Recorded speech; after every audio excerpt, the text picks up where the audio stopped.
The laughter of my own children was still bouncing off the walls when I picked up my old union badge. Still, I traced its edges. The same hands that once built the roof, they now mock beneath. As the plates lay untouched, their voices replayed, my son's smirk, my daughter's tone, sharp with pride, not love. While the smell of dinner turned stale, something inside me cooled just the same. The same badge that fed their futures gleamed under the porch light like judgment waiting. That's when I decided, if my kids forgot the builder, I'd remind them who built their world. Before the story begins, tell me, where are you watching from? I hope your day's gentle and calm. Please like, subscribe, and let's start our story together. Sunday evenings at the Miles home were once sacred. Clarence still kept the tradition alive, though the air carried more tension than laughter these days. The long oak table gleamed under the amber light, its surface crowded with roasted chicken, collard greens, and cornbread, dishes cooked from the same recipes Grace used to make. Neighbors and family filled every chair. Tasha sat near the end, chatting with a deacon's wife. Devin scrolled absently through his phone while Erica adjusted the crystal glasses she'd brought, as if her corporate habits couldn't leave her at the door. Clarence stood at the head, shoulders squared but soft around the edges, his eyes filled with quiet gratitude that his home was full once again. He carved the chicken with a careful hand, serving everyone before himself. "You know," he began, voice warm and low, "this reminds me of the first house I ever built. Back in '84, we were pouring foundation in the middle of July heat. Thought we'd melt right into the cement." A few polite chuckles followed. He smiled faintly, continuing, "But we finished that place strong, brick by brick. That family still lives there, I hear. Roofs never leaked once." His voice carried pride, not boastful, but earned, the kind that comes from years of sweat and sun. Erica leaned back, arms crossed, eyes glinting. "We've heard that brick by brick story since 1999, Daddy." Her tone was sweet on the surface, but sharp underneath. The table rippled with awkward laughter. Even Tasha glanced down, stirring her sweet tea. Devin, never one to let a moment of tension pass quietly, smirked and added, "Dad still thinks loyalty gets you promoted. You know, in our world, it's all about networking now." His voice was casual, but his words cut clean. Clarence's hand, mid-air with the carving knife, froze. For a heartbeat, the sound of laughter echoed like static in his ears. The faces around the table blurred, then sharpened again, each one glancing away as if they'd said nothing cruel at all. The old man's fingers twitched slightly before he set the knife down, gently, as though afraid it might betray the weight of his silence. Across the table, Eli shifted in his chair. The 16-year-old had inherited his grandfather's stillness, his way of noticing everything without speaking. He looked from his parents' smirking faces to Clarence's quiet expression. When his grandfather finally lifted his gaze, Eli dropped his eyes to his plate, cheeks warm with shame he couldn't quite name. Clarence inhaled slowly, a craftsman's breath. "Well," he said, tone measured, "some lessons take a little longer to build." He reached for his water, the faint tremor in his hand barely visible. He took a sip, nodding as though agreeing with an invisible voice. "Brick by brick," he whispered again, softer this time, almost to himself. The conversation moved on, as if nothing had cracked. Erica launched into a story about her department's new diversity initiative. Devin laughed too loudly at his own joke about corporate politics. The neighbors chimed in, eager to keep the atmosphere light. But the warmth at the table had turned brittle. Even the flicker of candlelight seemed colder. Tasha caught Clarence's eyes for a moment, hers soft, apologetic, knowing. He gave her a small nod, reassuring, though she could see the storm behind his calm. Years of dignity had taught him how to mask the sting of disrespect, especially when it came from his own blood. The meal carried on. Forks clinked, conversations overlapped. But for Clarence, the sounds blurred into background noise. He stared at the photo frames on the wall, Grace's smile frozen forever beside younger versions of Erica and Devon. That was before titles, before ambition, before the walls between them had risen higher than anything he ever built with his hands. He wanted to tell them what Grace used to say. Respect isn't owed to the loudest voice. It's owed to the ones who built the ground you stand on. But he stayed silent. He'd learned that when pride is bruised, silence can say more than scolding ever could. When dessert came, Erica complimented the cobbler but didn't look up. Devon took a business call halfway through, stepping outside while the guests pretended not to notice. Tasha gathered her things soon after, giving Clarence's shoulder a squeeze before she left. "Good dinner, Clarence," she whispered. He smiled faintly. "Good company," he replied, though they both knew it wasn't true. The house emptied slowly. The laughter faded into the night, leaving only the ticking of the old wall clock. Clarence began clearing plates, stacking them carefully, methodically.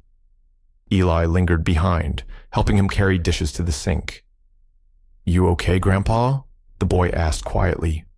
Clarence looked at him, eyes tired but steady. "I'm fine, son. Just thinking how fast folks forget where they came from." Eli nodded, unsure what to say. Clarence forced a smile, patting his grandson's shoulder. "Go on now. Got homework, don't you?" When the boy left, Clarence stood alone at the head of the table again. The chair across from him, Grace's chair, remained empty, as it had for years. He glanced at it one last time before turning off the dining room light.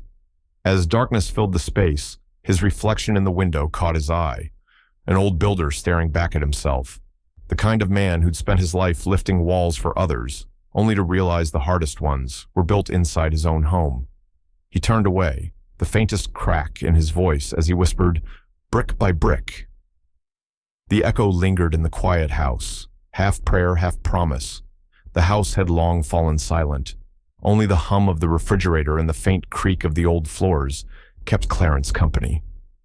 He sat alone at the kitchen table, still in the same collared shirt from dinner, sleeves rolled up, his hands resting on a cup of cold coffee. The laughter from earlier echoed in his memory, sharp, hollow, unshakable. Every word his children had thrown across that table replayed like a sermon he didn't ask to hear. He pushed the cup aside and stood, his knees stiff but steady. The hallway light flickered as he walked toward the bedroom, hers and his, still just as Grace left it. The air carried the faintest trace of her perfume, lavender and cedar, clinging to the curtains like a whisper of what used to be. Clarence paused at her nightstand, fingers grazing the surface until they found what he came for, her Bible, edges worn soft by years of devotion. He sat on the bed and opened it carefully, the spine sighing like an old friend. Between the pages of Psalms and Proverbs lay a folded sheet of yellowing paper. His thumb hesitated before he unfolded it. Her handwriting, looping and neat, stared back at him. "When they forget your worth, remind them who taught them to stand." He read the line twice, voice barely audible, then a third time, slower, as if the words themselves carried breath. The room around him blurred, and memory took hold. He was back in their old backyard years ago, the sun dipping low, the smell of sawdust thick in the air. Grace stood by the half-finished fence he was building, hands on her hips, that teasing smile tugging at her lips. "Clarence Miles," she said, "you build all these houses for other people, but don't forget, your real work is right here." He'd laughed back then. "You saying I'm working too much?" She had walked up, brushed the sweat from his brow, and said, "No, I'm saying build legacy, not buildings. Wood rots, foundations crack. But legacy, that's what your children should inherit." Now, sitting in the stillness of their empty bedroom, those words hit like a hammer to the heart. Legacy. He wondered what she'd think of tonight, her children mocking the man who taught them how to carry themselves, how to keep promises, how to hold their heads high even when the world tried to bow them down. Clarence exhaled, slow and heavy. "You gave them everything, Grace," He whispered, eyes wet but unshed. They gave you laughter. He shook his head, the bitterness cutting through his voice. And they gave me silence. He stood, crossing to the dresser, where a framed certificate leaned against the wall. Holt Construction Company, Excellence in Craftsmanship Award, 1997. He'd forgotten it was even there. He picked it up, tracing his name with his thumb. You remember this, Grace, he murmured. Martin Holt told me no project would ever stand without a man like me behind it. Guess he was right. House is still standing, just not this one.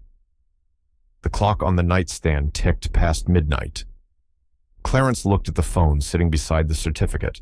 It had been years since he last called Martin Holt, his old foreman, now CEO of a company worth millions. But Holt wasn't just a boss. He'd been a friend once, back when respect still meant something. Clarence hesitated, then reached for the phone. His reflection in the mirror met his gaze, lined, weary, but not broken. He dialed. The line rang twice before a familiar gruff voice answered, softened by surprise. Clarence? My God, it's been years. Clarence forced a chuckle. It's been too long, Marty. What brings you calling this late? Everything all right? For a moment, Clarence didn't answer. His hand trembled slightly around the receiver. Just thought it was time I reminded myself who I used to be, he said finally. You still running that big office downtown? Holt laughed. Still there, barely keeping up, truth be told. These young folks know their computers, but they don't know a damn thing about structure. That's the problem with new hands, Clarence said quietly. They forget who poured the first foundation. A pause hung between them, heavy, knowing. Then Holt's tone softened. How about lunch tomorrow, old friend? My treat. We can catch up proper. Clarence looked down at Grace's letter lying open beside the Bible, her words glimmering faintly in the low light. Remind them who taught them to stand. He could almost hear her voice again, steady, sure, patient as always. Lunch sounds good, he said. It's been a long time since I've been downtown. Then it's settled, Holt replied. Noon at the foundry. See you then, Marty. When the call ended, Clarence stood in the middle of the room, the silence pressing in once more. He folded the letter carefully and tucked it back into the Bible. The faintest smile touched his lips, not from joy, but from something deeper, resolve. He placed the Bible on the nightstand next to Grace's framed photo and looked at her one last time before turning off the light. The darkness didn't feel empty anymore. It felt like preparation. Morning sunlight spilled through the kitchen blinds, striping the counter in thin gold lines. The smell of coffee lingered, but Clarence barely touched his mug. He sat at the table, staring at his phone, pretending to read the news when, really, he was just listening. From the next room, Erica's voice drifted in, sharp, confident, a tone she reserved for her work calls. Yeah, Dad's fine, she said, laughter threaded through her words, still tinkering with tools in the shed like he's saving the world one screwdriver at a time. The person on the other end must have laughed because she followed up quickly. I swear, he could have retired 20 years earlier if he knew what Wi-Fi was. Clarence's hand froze over the coffee cup. The heat didn't bother him. He didn't feel it. He sat there, eyes on the floor, the sound of her laughter echoing through the house like a drip from a leaky pipe. Moments later, her phone buzzed again. She was typing this time, her nails clicking against the glass. Devin says hi, she called casually toward the kitchen. He said nothing, but in that pause, the faint ping of her message sent out another wound. Across town, Devin's group chat lit up, his friends from the marketing agency teasing, throwing gifts and jokes about old school parents. Devin typed fast. Our father belongs in a museum. He still uses a flip phone and thinks LinkedIn is a grocery store. The comments piled in, laughing emojis, clapping hands, and one that said, at least he's alive. My dad's still waiting on a pension. Devin's reply, mine's waiting on relevance. At that exact moment, Clarence's phone, His old, sturdy flip phone buzzed with the same notification tone that echoed faintly from the living room. He didn't need to read it. He didn't need confirmation. He just knew. He exhaled through his nose. The sound quiet but sharp. Pain, when it sat long enough, didn't come out as anger. It hardened into something cleaner. He stood, walked to the small cabinet near the window, and opened the top drawer. Inside lay a collection of small relics. His watch from the construction site, an old photo of Grace holding Eli as a baby, and his union badge, polished brass with local 314 builders engraved deep. He picked it up, thumb rubbing across the emblem until it gleamed under the morning light. That's how Tasha found him when she stopped by later that afternoon. She'd come to return a casserole dish from the dinner, but as soon as she stepped through the screen door, she saw the stillness in his movements, like a man working not with hands, but with thoughts. "You're shining that thing like it's going back to work," she said softly, setting the dish on the counter. Clarence looked up, his eyes clear, unflinching. "Work never really left me," he murmured. Tasha folded her arms, watching him. "You're planning something," she said. It wasn't a question. It was an observation born of decades knowing how men like Clarence moved when they were wounded. He didn't answer right away. The badge caught one last streak of sunlight before he set it down. "Not revenge," he said at last, voice steady. "Remembrance." Tasha tilted her head, curiosity softening her concern. "There's a difference?" "Oh, there's a big one," he said. "Revenge is loud, makes a mess. Remembrance, that's quieter. Build something instead of breaking it." She studied him for a long moment, sensing the quiet fire behind his calm. "Whatever it is you're thinking, just don't lose yourself in it. Clarence?" He smiled faintly. "That's the one thing I can't afford to lose." Tasha sighed, touched his arm gently, and left him to his thoughts. Once the door clicked shut, Clarence sat again, the house humming with silence. He reached for the badge, turning it over in his palm. On the back, barely visible through years of wear, was an engraving Grace had given him decades ago. "Keep building." He smiled, a small, weary smile that held more purpose than joy. He took out his phone, flipped it open, and scrolled through the few names stored in it. Most were outdated numbers, but one name, one number, still held weight: Martin Holt. Clarence hesitated only for a breath before pressing call. The line rang once, twice, then a woman's voice answered. "Holt Construction, this is Dana." "Hi, Dana. This is Clarence Miles. Could you tell Mr. Holt I'd like to have lunch with him soon?" There was a pause, papers rustling. "Lunch with Mr. Holt? May I ask the nature of—" "Just tell him Clarence asked. He'll understand." She hesitated, then said, "Of course, sir. I'll pass that along." He ended the call and set the phone down. The room felt heavier now, not with sorrow, but with direction. Outside, the faint rumble of city traffic reached his ears, the world moving on as always. But something in him had shifted. He looked once more at the union badge, the name Miles etched deep into its surface. Then he slipped it into his pocket like a soldier holstering his insignia before duty. The next morning, that call would come. But tonight, he sat in the still glow of his quiet kitchen, the hum of the refrigerator the only witness, as he whispered to himself, "Brick by brick, they'll remember." And as the last bit of light faded from the window, Clarence reached for a notepad, writing one line beneath tomorrow's date: lunch downtown. Downtown Atlanta glimmered beneath the noonday sun, glass towers reflecting the light like 1,000 small mirrors. Clarence walked slowly, his pressed shirt tucked into slacks that had seen better days, his old union badge clipped to his belt. Not for show, but for memory. He moved with quiet dignity, ignoring the rush of younger men in suits, each one glued to their phones, speaking in words that meant little to him: branding, leverage, scalability. He used to build things you could touch, things that stood still and didn't crumble at the first sign of wind. The restaurant was upscale, but not loud, Holt's kind of place.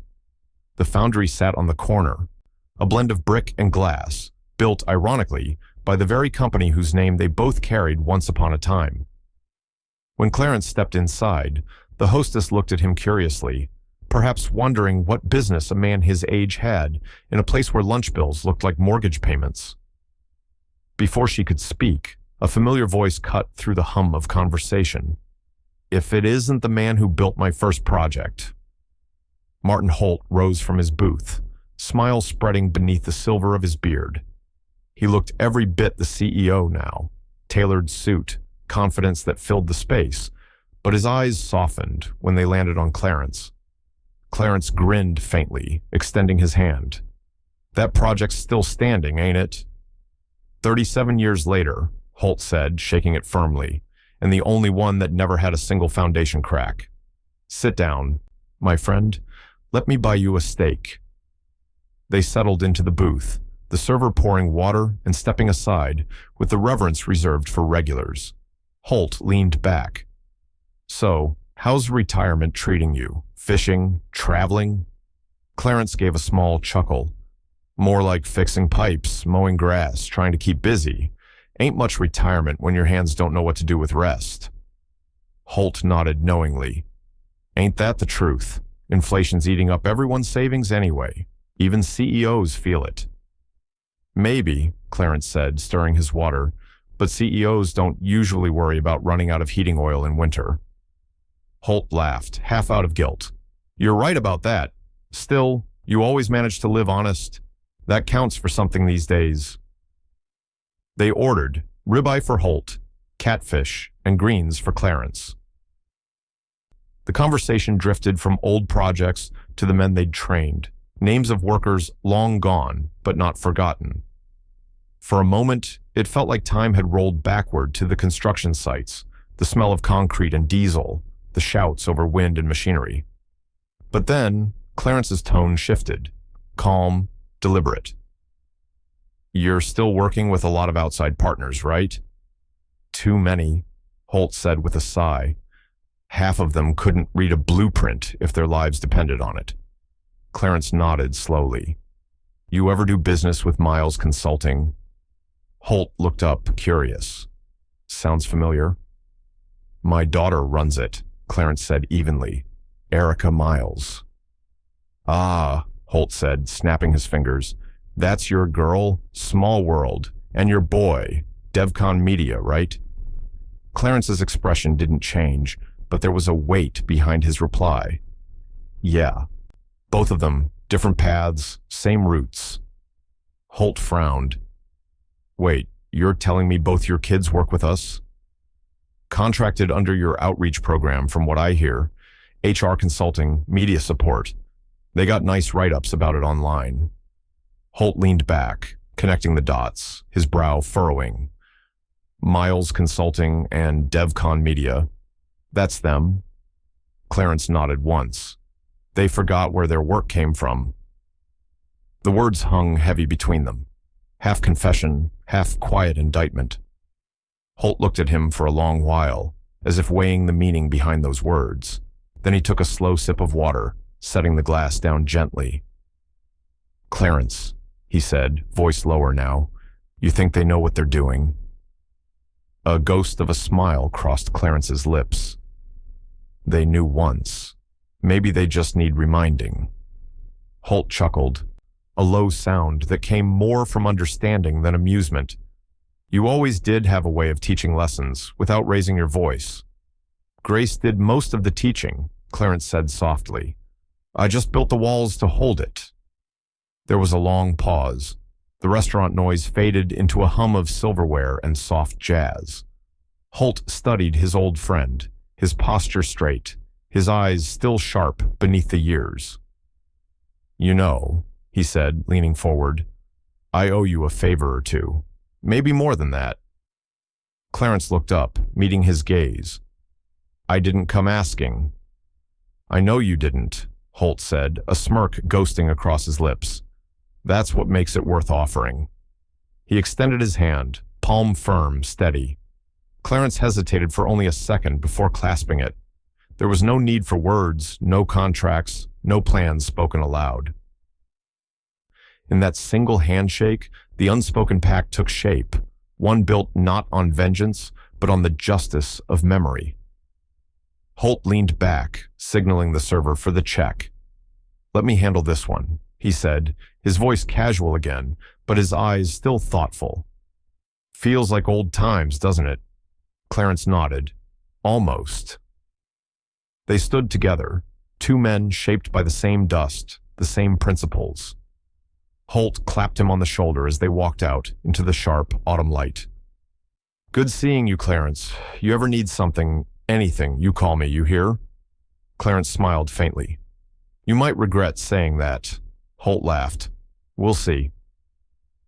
As they parted ways on the corner, Clarence slipped his hands into his pockets, feeling the edge of his badge against his palm. He looked up at the gleaming tower that bore Holt's company logo, sunlight bouncing off its glass face. The reflection caught his eye, one man standing small beneath the legacy he once built.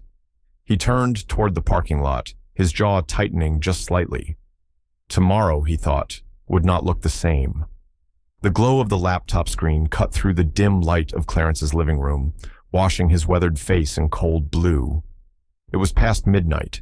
The clock on the wall ticked steady, but his pulse ran slow, heavy, like the beat of an old drum. He leaned forward, glasses perched low on his nose, as his daughter's voice filled the silence, not from her mouth, but from the captions she'd written beneath her smiling photos. A photo from the dinner table, Erica at the center, a glass of wine lifted in mid-laughter, Devon in the background, pointing across the table, mouth open, mid-joke. Beneath it, her caption read, "Dad's stories never end. Next time, someone please hide the toolbox." The post had comments already, dozens of them. Work friends, colleagues, people who didn't know him, but found humor in his expense. "He sounds adorable. Classic old-school dad. At least he's got good stories." He scrolled slower now. The laughter on the screen felt louder than the real thing had been. Each line, each emoji, cut through him like a nail through wood. He closed the laptop gently, not with anger, but with a tired kind of grace. The quiet that followed wasn't peace. It was the kind of silence that builds pressure under the surface, waiting for something to shift. Clarence sat back in his chair and rubbed his temples. Grace's letter still lay folded on the counter from the night before, her words echoing through him like an echo in an empty room.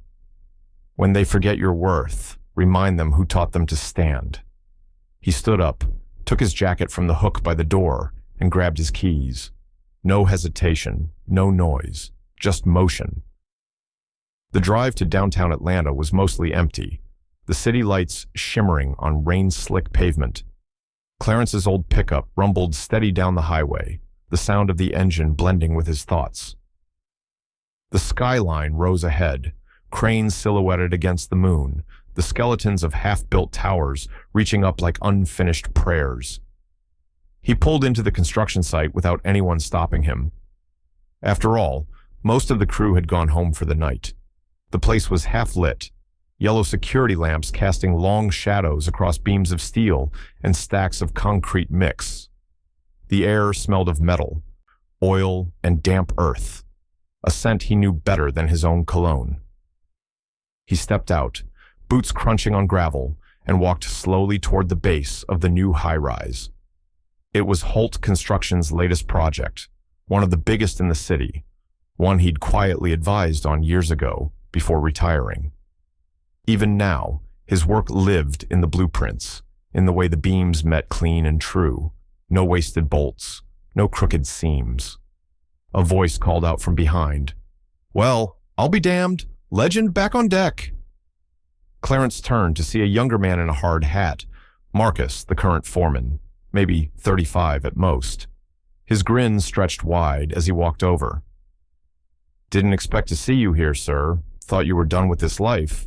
Clarence returned the smile, faint but real. "Never done," he said, "just checking the foundation." Marcus laughed, shaking his head. Still giving free inspections, huh? Old habits, Clarence said.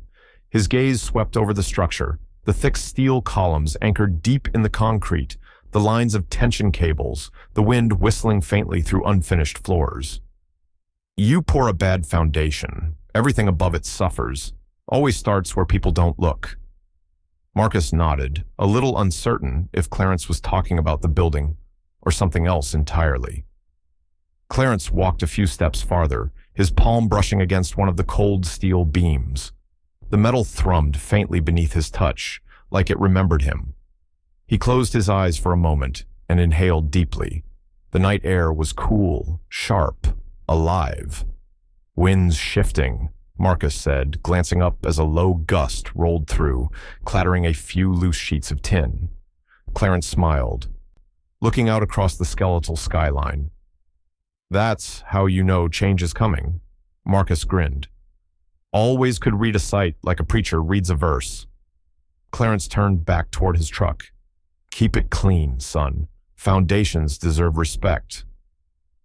You got it, Mr. Miles, Marcus said, watching him go. As Clarence reached the gate, the wind kicked up again, harder this time, dust swirling around his boots, rattling the fence, whispering through the steel bones of the building. It carried the smell of the earth he used to move with his hands, the sweat he used to leave in the soil. Something stirred inside him, an awakening, not of anger, but of purpose. He looked up one last time at the rising frame of the tower, its unfinished top vanishing into the dark sky. Somewhere inside that structure, the name Holt Construction would stand proud. And soon, the names Erica Miles and DevCon Media would be attached to it too. His children's companies, his children's arrogance.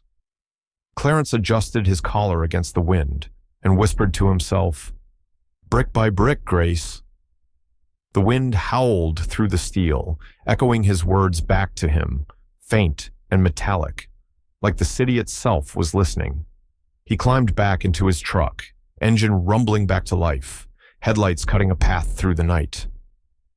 As he pulled away from the site, the glow of the tower receded behind him, but something new burned in his chest, steady, controlled, unshakable. The silence was gone. The shift had begun. The next morning, the city was already awake when Clarence pulled into the parking lot of Holt Construction's downtown office. The glass facade gleamed under the morning sun, clean and confident, like the empire of a man who'd built his fortune on the bones of concrete and trust. Clarence hadn't been here in years, not since he handed in his retirement papers, shaking Holt's hand with the pride of a man who believed his work had been completed. Now, stepping out of his truck, he knew his work was just beginning again. Inside, the receptionist's smile was polite, but cautious. "Mr. Holt said to send you straight in," she said, gesturing toward the frosted doors at the end of the corridor. Clarence nodded and walked past her, his footsteps steady, his old boots sounding out of place against the polished marble. Martin Holt was standing by the wide office window, phone to his ear, a stack of papers spread out across the desk, like a blueprint for something yet to come. He waved Clarence in mid-call, then ended it with a curt, "We'll talk numbers after review."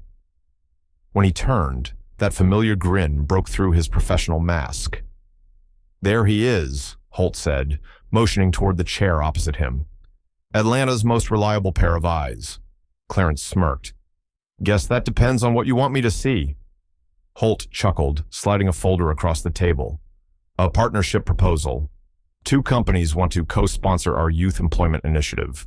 Good PR, easy money, right? But I trust paper less than promises these days. Thought you could give it a once-over before I sign." Clarence lifted the folder. The first page bore 2 logos he knew too well, Miles Consulting and DevCon Media. For a moment, his thumb froze on the corner of the page. Erica and Devin's companies, together. His children's signatures at the bottom, bold and confident, side by side like a family crest. "They're both your kids, right?" Holt said, tone casual, but his eyes sharp, reading the reaction across Clarence's face. Clarence nodded once, expression unreadable. They are. Holt leaned back. Then it's a good thing I called you. Keeps it all in the family. Clarence didn't answer. He began reading instead. The proposal was polished. Executive summaries, mission statements, buzzwords crafted to impress investors. But beneath the surface, he saw it immediately.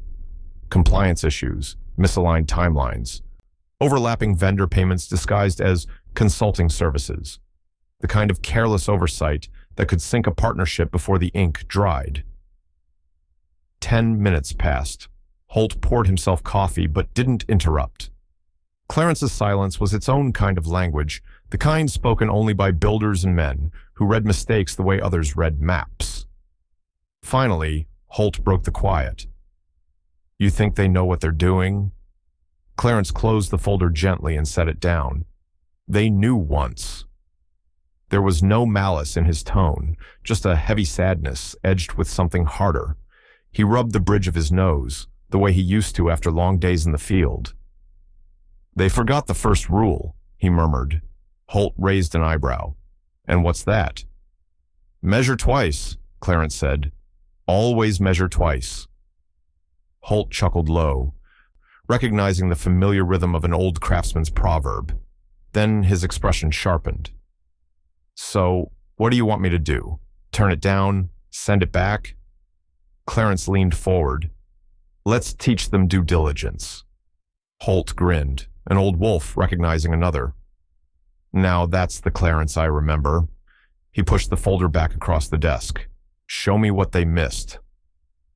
Clarence opened the proposal again, pen in hand, and began marking quietly. Every page told a story. The wrong vendor codes, missing cross-references, unchecked conflicts of interest. With each notation, he didn't add chaos. He revealed it. Where their proposal looked strong, he underlined the very strength that would draw scrutiny. Where they padded numbers, he tightened margins until they couldn't breathe inside their own language. For 30 years, Clarence had built things that lasted. Today, he was building a lesson. When he finished, he slid the pages back to Holt. There, he said. Now it's perfect, on paper. Holt skimmed the notes, eyes widening slightly at the precision of each mark. Damn, he muttered. You sure you're not still on payroll? Clarence smiled faintly. You can't retire from knowing better. Holt laughed, leaning back in his chair, admiration mixed with something sharper. Paper revenge, he said finally, tapping the folder. My favorite kind. Clean, no witnesses. Clarence didn't laugh with him. He simply rose from his chair, sliding his pen into his breast pocket. This isn't revenge, Marty.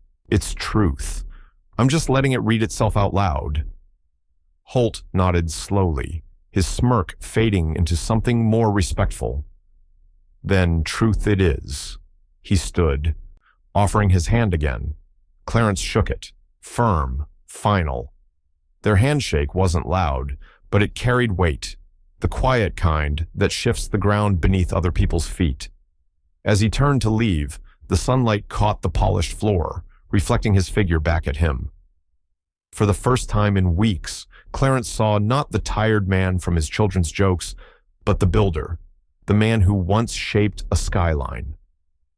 Outside, the wind picked up again, brushing through his hair as he stepped into the daylight. He paused for a moment, glancing back at the Holt construction sign, gleaming above the doors.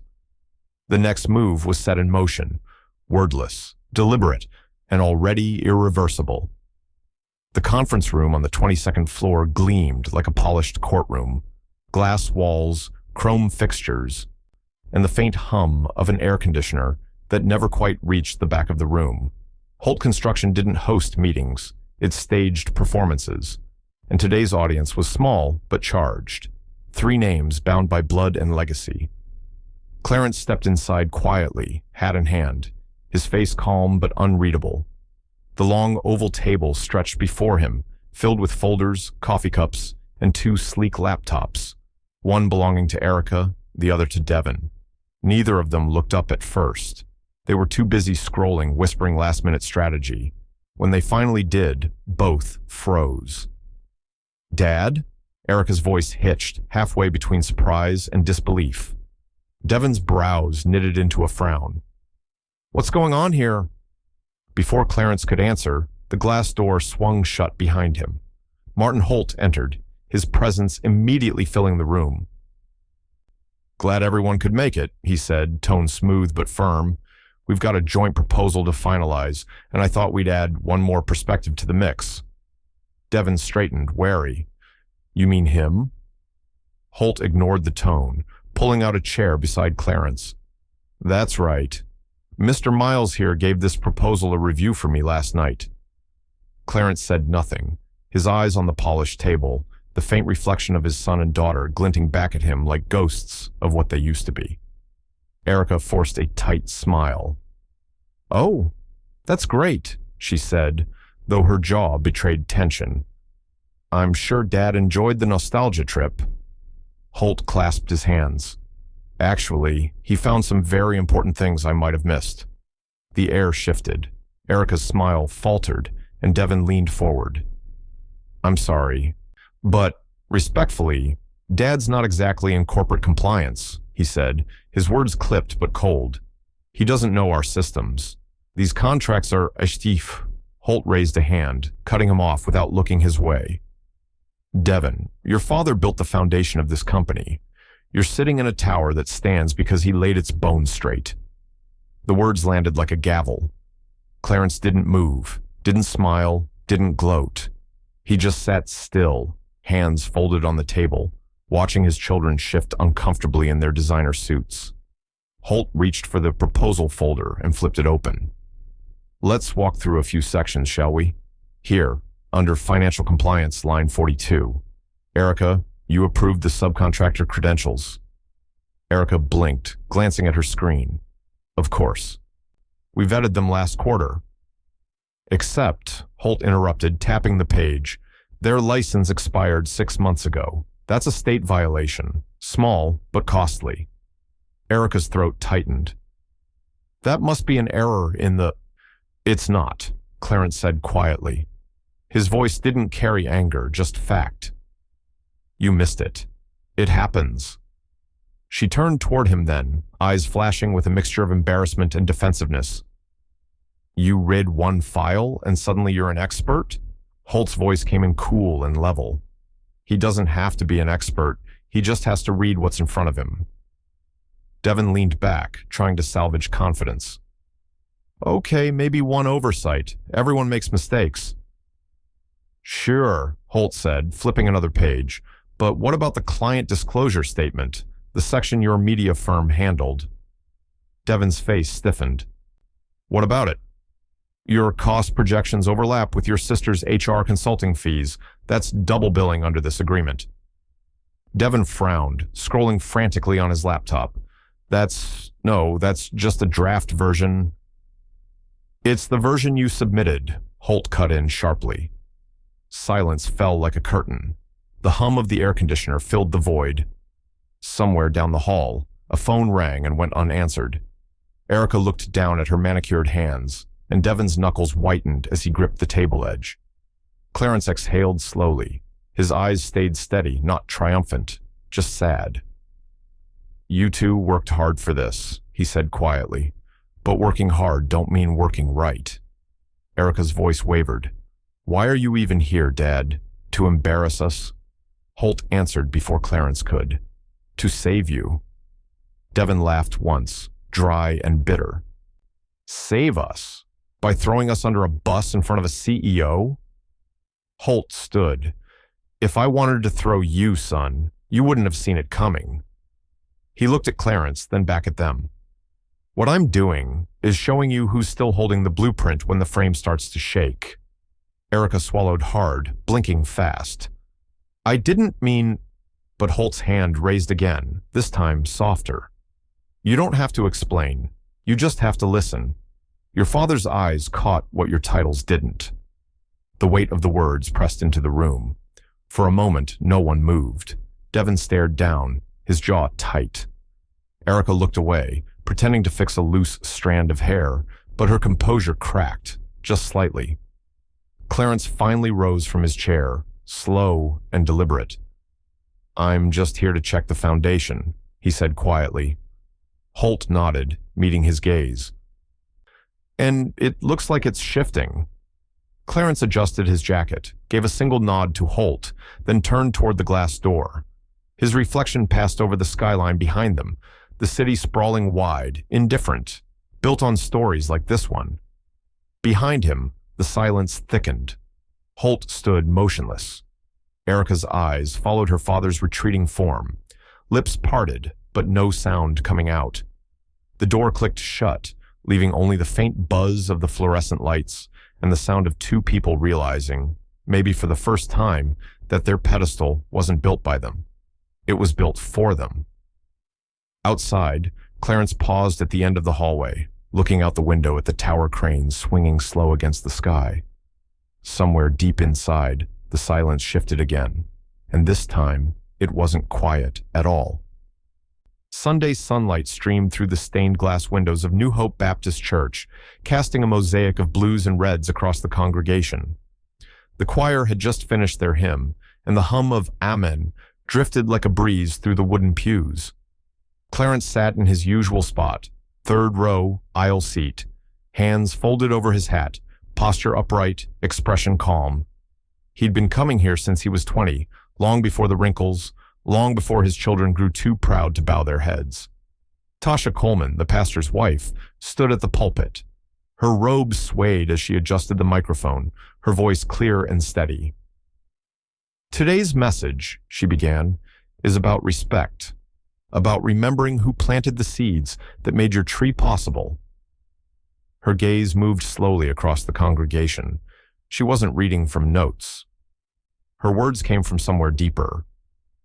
"We live in a time," she said, "when people mock their roots. They laugh at the hands that built their homes, the voices that raised them. They say they've outgrown their beginnings. But how can you outgrow the soil that feeds you?" A quiet murmur moved through the church. Clarence didn't shift.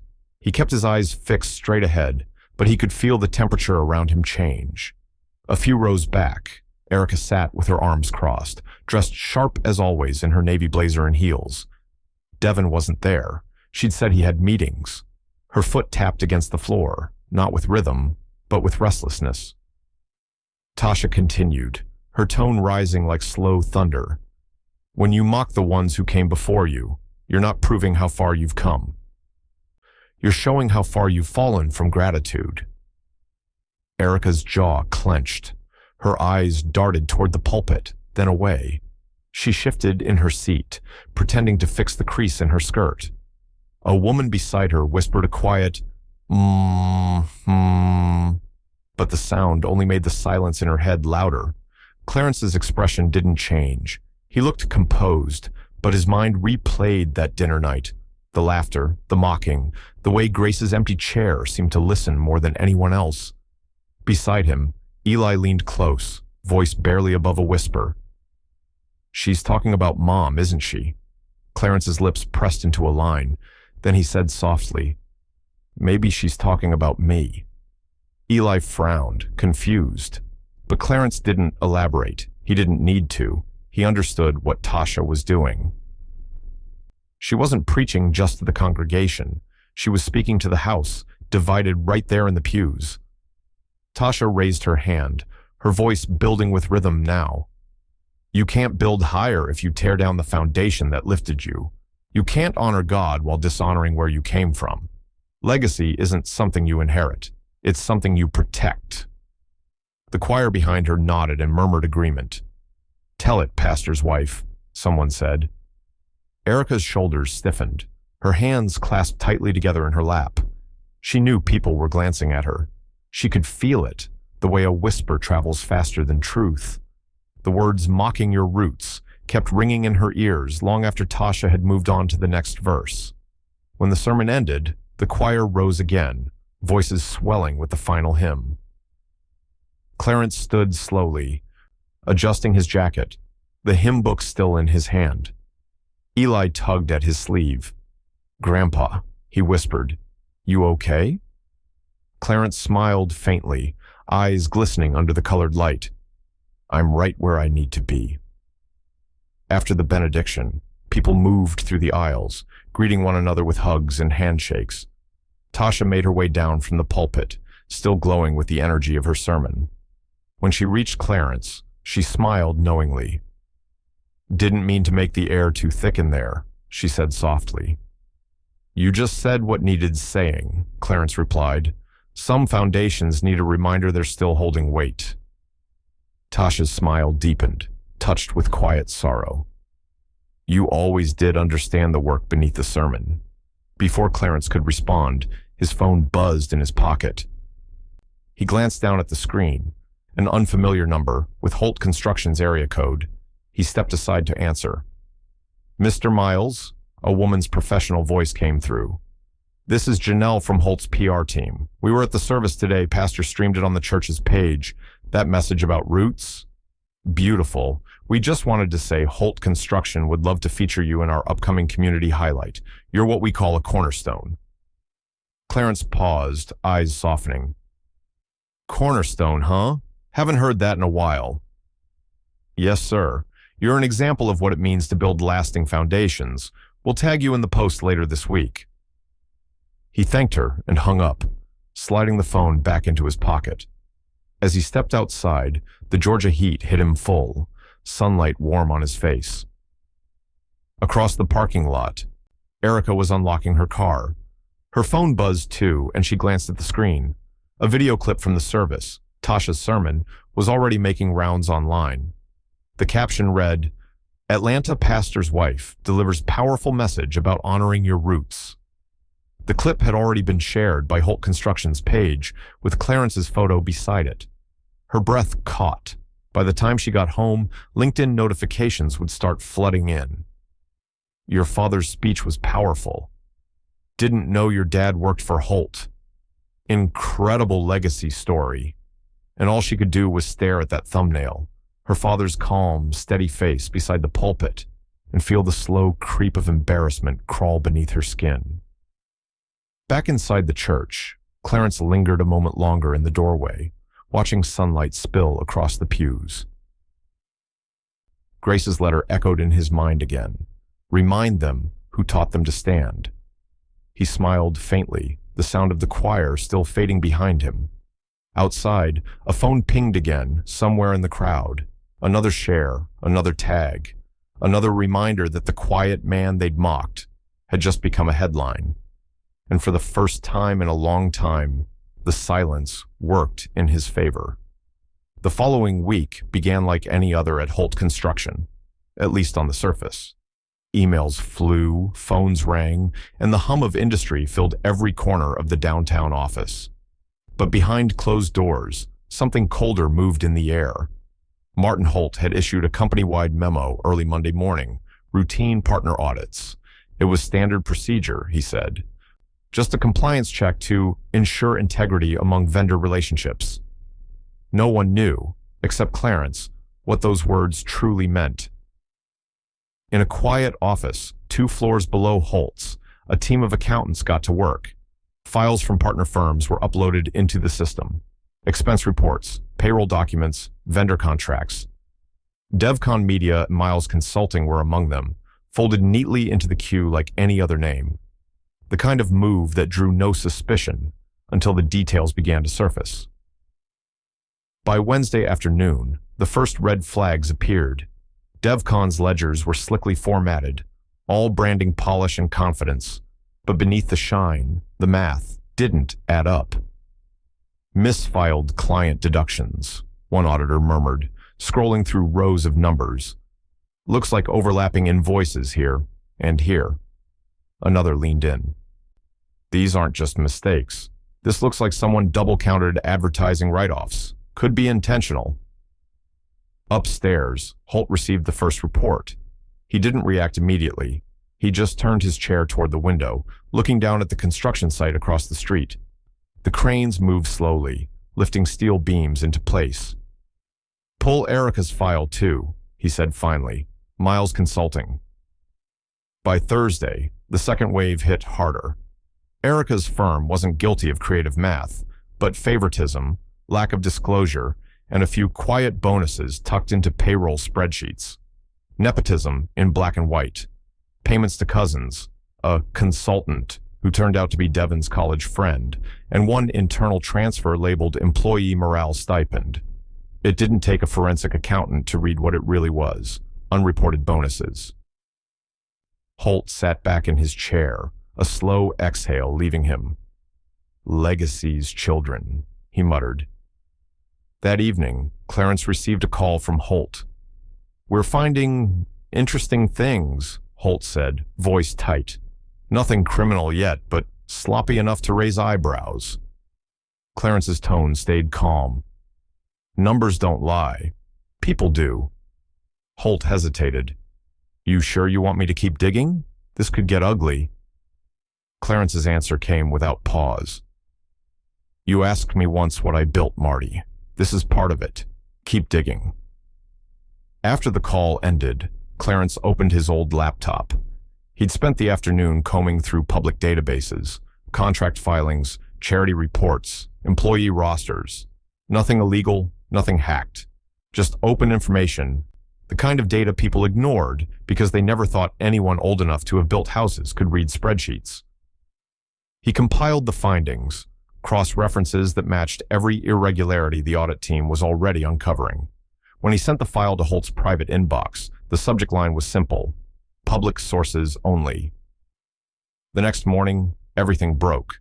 Devon stormed into Clarence's house before sunrise, the front door creaking open before the knock even finished. He was in a suit, but looked disheveled, tie askew, eyes red from a sleepless night. Dad, he said, voice trembling between panic and disbelief. Did you talk to Holt? Clarence was at the kitchen table, polishing his union badge again, as calm as a man reading the weather.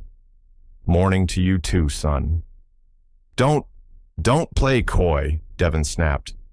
He froze our contracts. My clients are calling. There's talk of compliance violations. Clarence raised his eyes. Then you might want to check your books. Something in there's leaking.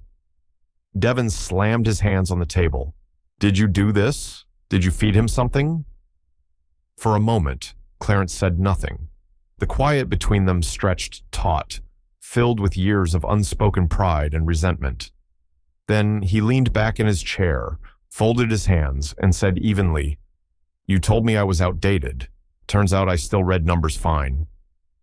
Devon froze, mouth half open, fury mixing with shame. You're trying to ruin us. No, Clarence said softly. You're trying to ruin yourselves. I'm just making sure the walls don't come down on anyone else. The kitchen fell silent again. The only sound was the faint ticking of the wall clock and the low whistle of wind outside the window. When Devon finally spoke, his voice had dropped to a whisper. Erica doesn't even know yet. She will, Clarence replied. Truth gets around faster than rumors, always has. By noon, Holt called for an emergency meeting with his compliance department. Freeze all active vendor contracts from DevCon and Miles Consulting until further notice, he ordered. No payments, no new work orders. One of the auditors hesitated. Should we notify them? They'll find out, Holt said simply. They always do. By that evening, the news had already rippled through the company network. Erica's inbox filled with terse subject lines. Urgent. Audit hold. Need clarification ASAP. Devon's phone buzzed nonstop, each vibration cutting deeper than the last. At the same time, Clarence stood outside on his porch, watching the sunset burn orange over the horizon. His phone was silent now. The world was catching up to him, brick by brick, truth by truth. Inside, the laptop still sat open on the table, the audit report glowing faintly on the screen. He didn't need to read it again. He already knew what it said. The foundations had cracked, and somewhere, in the echo of that collapse, justice was just beginning to find its shape. He closed the laptop gently, the faint reflection of his own face flickering in the dark screen. Tomorrow would not be quiet. Rain swept across Atlanta that evening, like the city itself was washing something away. The streets gleamed under the orange glow of streetlights, and Clarence's porch light burned steady against the storm. Inside, the old man sat at his kitchen table, the same spot where he had once helped his children with homework, now littered with unopened mail and a half-empty cup of coffee gone cold. He wasn't surprised when he heard tires screech outside. The front door flew open before he could stand. Erica stormed in, hair damp, eyes wild, phone clutched in her hand like a weapon. "Did you sabotage us?" she snapped, the words slicing through the air. Clarence didn't flinch. He looked up slowly, gaze steady as he set down the newspaper he hadn't been reading. "Evening, Erica." "Don't evening me," she spat, pacing the small kitchen. "Do you have any idea what you've done? Holt froze our contracts. DevCon, Miles Consulting, everything's under audit. I had to walk out of a board meeting because they were reading my name out loud like I was a criminal."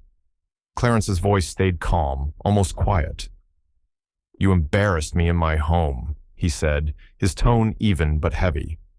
"This is me cleaning my porch." Erica stopped mid-step, the fury on her face faltering. "Your porch?" He stood slowly, every motion deliberate. "You brought the storm inside my house that night. You and your brother laughed in my face in front of people I fed. You made my life's work into a joke. I didn't raise you to forget where you came from." Erica's lip trembled, but her pride was faster. "This isn't about that dinner, Dad. This is about you sticking your nose where it doesn't belong." "Where it doesn't belong?" His brow furrowed. "You carry my name. My hands poured the ground you walk on. Everything you've built, every job, every opportunity, came from the respect this community gave me. You tore that down. You did that, not me." The screen door slammed open again before she could answer. Devin appeared on the porch, soaked through from the rain. He hesitated in the doorway, chest rising and falling, eyes darting between his sister and father. "Dad," he said, voice breaking with exhaustion. "Please, we'll fix it. We'll clean the numbers. We'll redo the reports. Just talk to Holt. He trusts you. Tell him this was a mistake." Clarence's eyes softened for a flicker of a second, the kind of softness that comes from love buried under disappointment. Then he shook his head slowly. "Fix yourselves first." The words hit harder than any shout. Devin's mouth opened to argue, but the silence from his father stopped him. Clarence's stillness wasn't weakness. It was control. It was what they'd never learned to master. Erica stepped forward, voice trembling between anger and desperation. "You think this makes you some kind of hero? You ruined your own children. You destroyed our livelihoods." Clarence's gaze didn't waver. "No," he said quietly. "I just stopped protecting what was already broken." The sound of the rain grew louder outside, filling the spaces between their breathing. Devin took a step toward him, then stopped. "Dad," he said again, softer now, "we're family." Clarence's eyes glimmered in the light from the kitchen. "Family doesn't mock its own roots to feel taller," he said. "Family remembers." Erica's composure finally cracked. "You're doing this to teach us a lesson? To prove a point?" "No," he said, reaching for the door, "to remind you that respect has a memory." He pulled the door open, the rain's roar rushing into the room.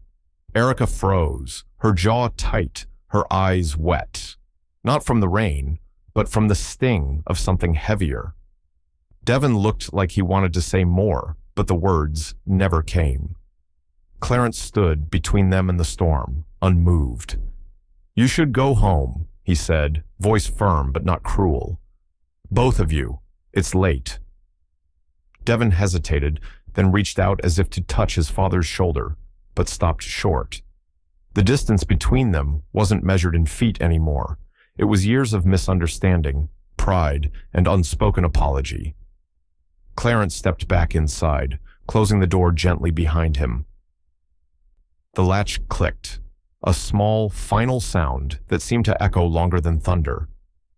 Outside, Erica and Devin stood on the porch, soaked and speechless.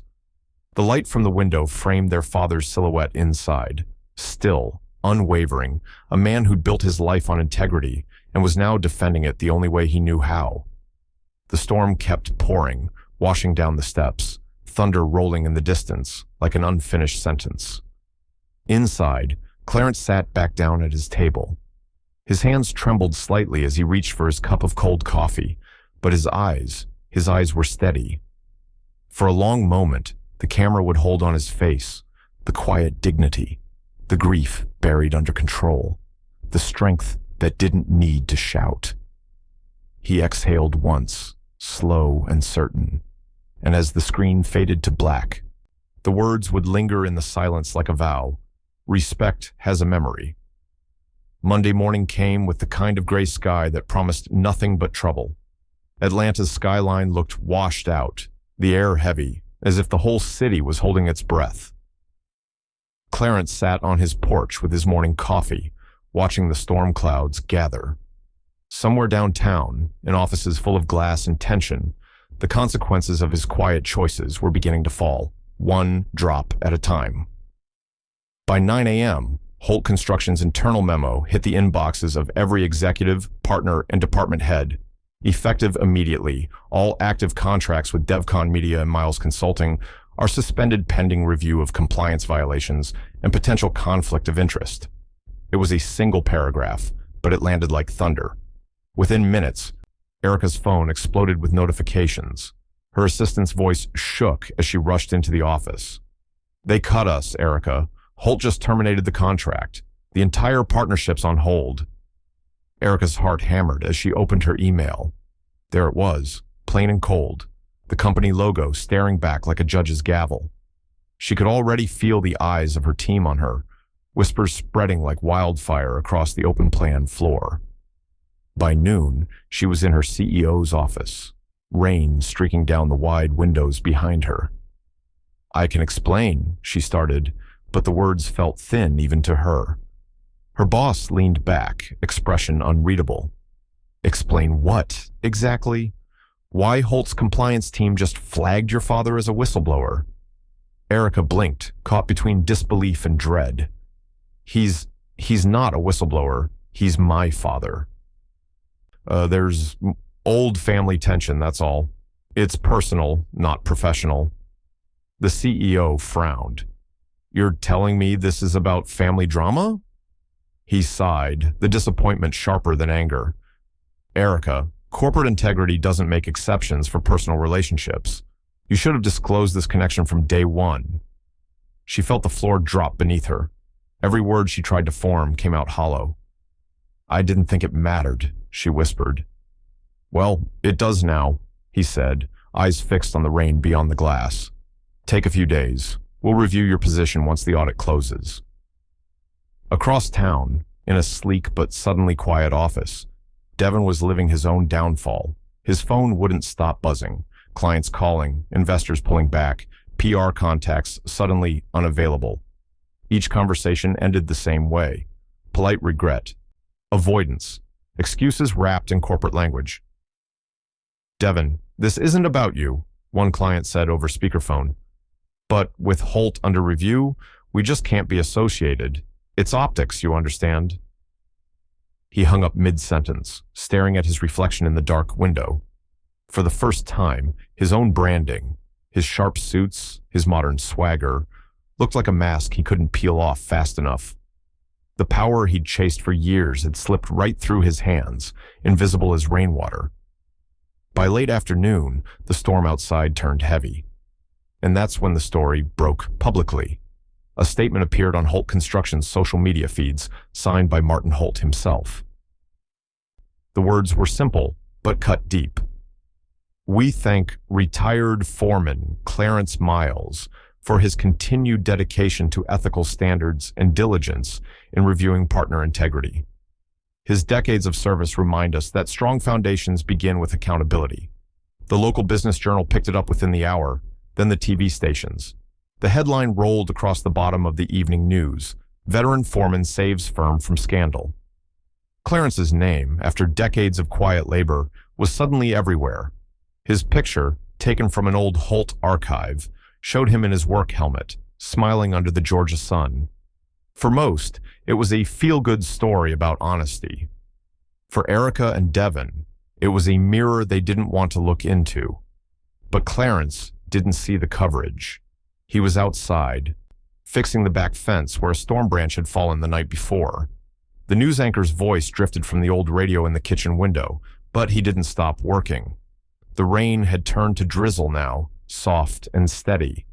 He drove a new nail into the wood, his hands sure, his focus steady, like a man too busy maintaining his ground to celebrate a victory. That's how Tasha found him. She walked up the path, umbrella in hand, her shoes sinking slightly into the damp earth. "They're talking about you on TV, you know," she said, leaning against the gate. Clarence didn't look up. "That right?" Called you a hero." She smiled faintly. "Said you saved a company from collapse." He gave a quiet chuckle, not from pride, but from irony. "I didn't save a company. I just made sure the cracks showed before the walls fell." Tasha tilted her head, studying him. "How's revenge taste, Clarence?" He paused, hammer in midair, eyes narrowing slightly as the rain dripped off his brim. Then he answered, slow and measured. "Like responsibility." The words hung in the damp air between them. He drove the final nail into the fence post, the sharp metallic sound echoing once, then fading. Tasha watched him for a long moment, steady, unflinching, as if his soul was too old for triumph. In the distance, thunder rolled again, low and fading. The storm was moving on, but its trail remained. Clarence wiped his hands on his jeans and looked out toward the gray horizon. "They'll have to rebuild now," he murmured. Tasha's voice softened. "You think they'll learn?" Clarence's eyes stayed on the clouds. "Storms got a way of teaching, whether folks listen or not." He turned back toward the house, the rain slowing to a whisper. The fence stood upright again, strong, straight, and silent. But above the quiet, the faint echo of his name carried on the wind, like a reminder that truth, once spoken, doesn't disappear, not even in the rain. The afternoon light had begun to fade, spilling orange across the porch, when Clarence heard the sound of a car pulling into his driveway. He didn't bother to get up at first. The steady creak of the rocking chair matched the rhythm of his heartbeat, slow, deliberate, calm in the way that only a man who's seen storms come and go can be. When the car door slammed, he finally looked up. Erica stood by the gate, hair windblown, mascara streaked down her cheeks. She wore a blazer over a wrinkled blouse, as if she'd come straight from an office that no longer belonged to her. Her steps were uneven, angry and hesitant all at once. Clarence didn't say a word as she climbed the porch stairs. The only sound was the rustle of her heels scraping wood. She stopped in front of him, breathing hard, the exhaustion and fury written across her face. "I lost everything," she said, voice trembling, "because you couldn't take a joke." He let the words hang in the air for a moment before replying, tone level and cold as steel. "You lost it because you made one." Her lips parted, but no sound came out. The wind picked up, carrying the scent of wet earth and the faint hum of the city beyond the trees. Erica looked around, as if realizing for the first time how small the old house seemed, how quiet it was compared to the chaos her life had become. "Do you even care?" she demanded. "You ruined my career. My name's on every headline now. People at church whisper. My colleagues, my friends, they're all gone. And you're just sitting here, like you're proud of it." Clarence finally stood, his height steady but not threatening. "I'm not proud," he said. "I'm tired. Tired of watching you both forget who fed you when you couldn't feed yourselves. Tired of being laughed at for being what made you possible." Her face twisted, somewhere between defiance and regret. "You think humiliating us fixes anything?" He shook his head slowly. "You embarrassed me in front of the people I raised like family. I didn't humiliate you. I reminded you." The front gate creaked again. Devin's car, a newer model, freshly dented, pulled in behind hers. He stepped out, looking like a ghost of himself. No suit, no tie, no swagger, just a wrinkled shirt and the eyes of a man who'd finally run out of explanations. "Erica, wait," he started, but stopped short when he saw their father on the porch. His voice softened, heavy with shame. "Dad." Clarence didn't move. "Son." Devin shifted, glancing between his sister and his father. "I got laid off this morning," he admitted quietly. "Two of my clients pulled out after Holt's audit went public. They said I complicated the narrative, whatever that means." Clarence's eyes met his, unwavering. "Means they saw you for what you are, someone who forgot what integrity sounds like." Devin's shoulders slumped. "We were just trying to get ahead." "Getting ahead doesn't mean stepping on what got you there," Clarence said. The silence between them thickened. Inside, the faint sound of movement broke the tension, small footsteps padding across the wooden floor. Eli appeared in the doorway, backpack slung over one shoulder. He paused, seeing his mother's tear-streaked face and his uncle's bowed head. He didn't say anything. He didn't need to. His eyes told the whole story, a 16-year-old who'd seen adults trade love for pride and pride for ruin.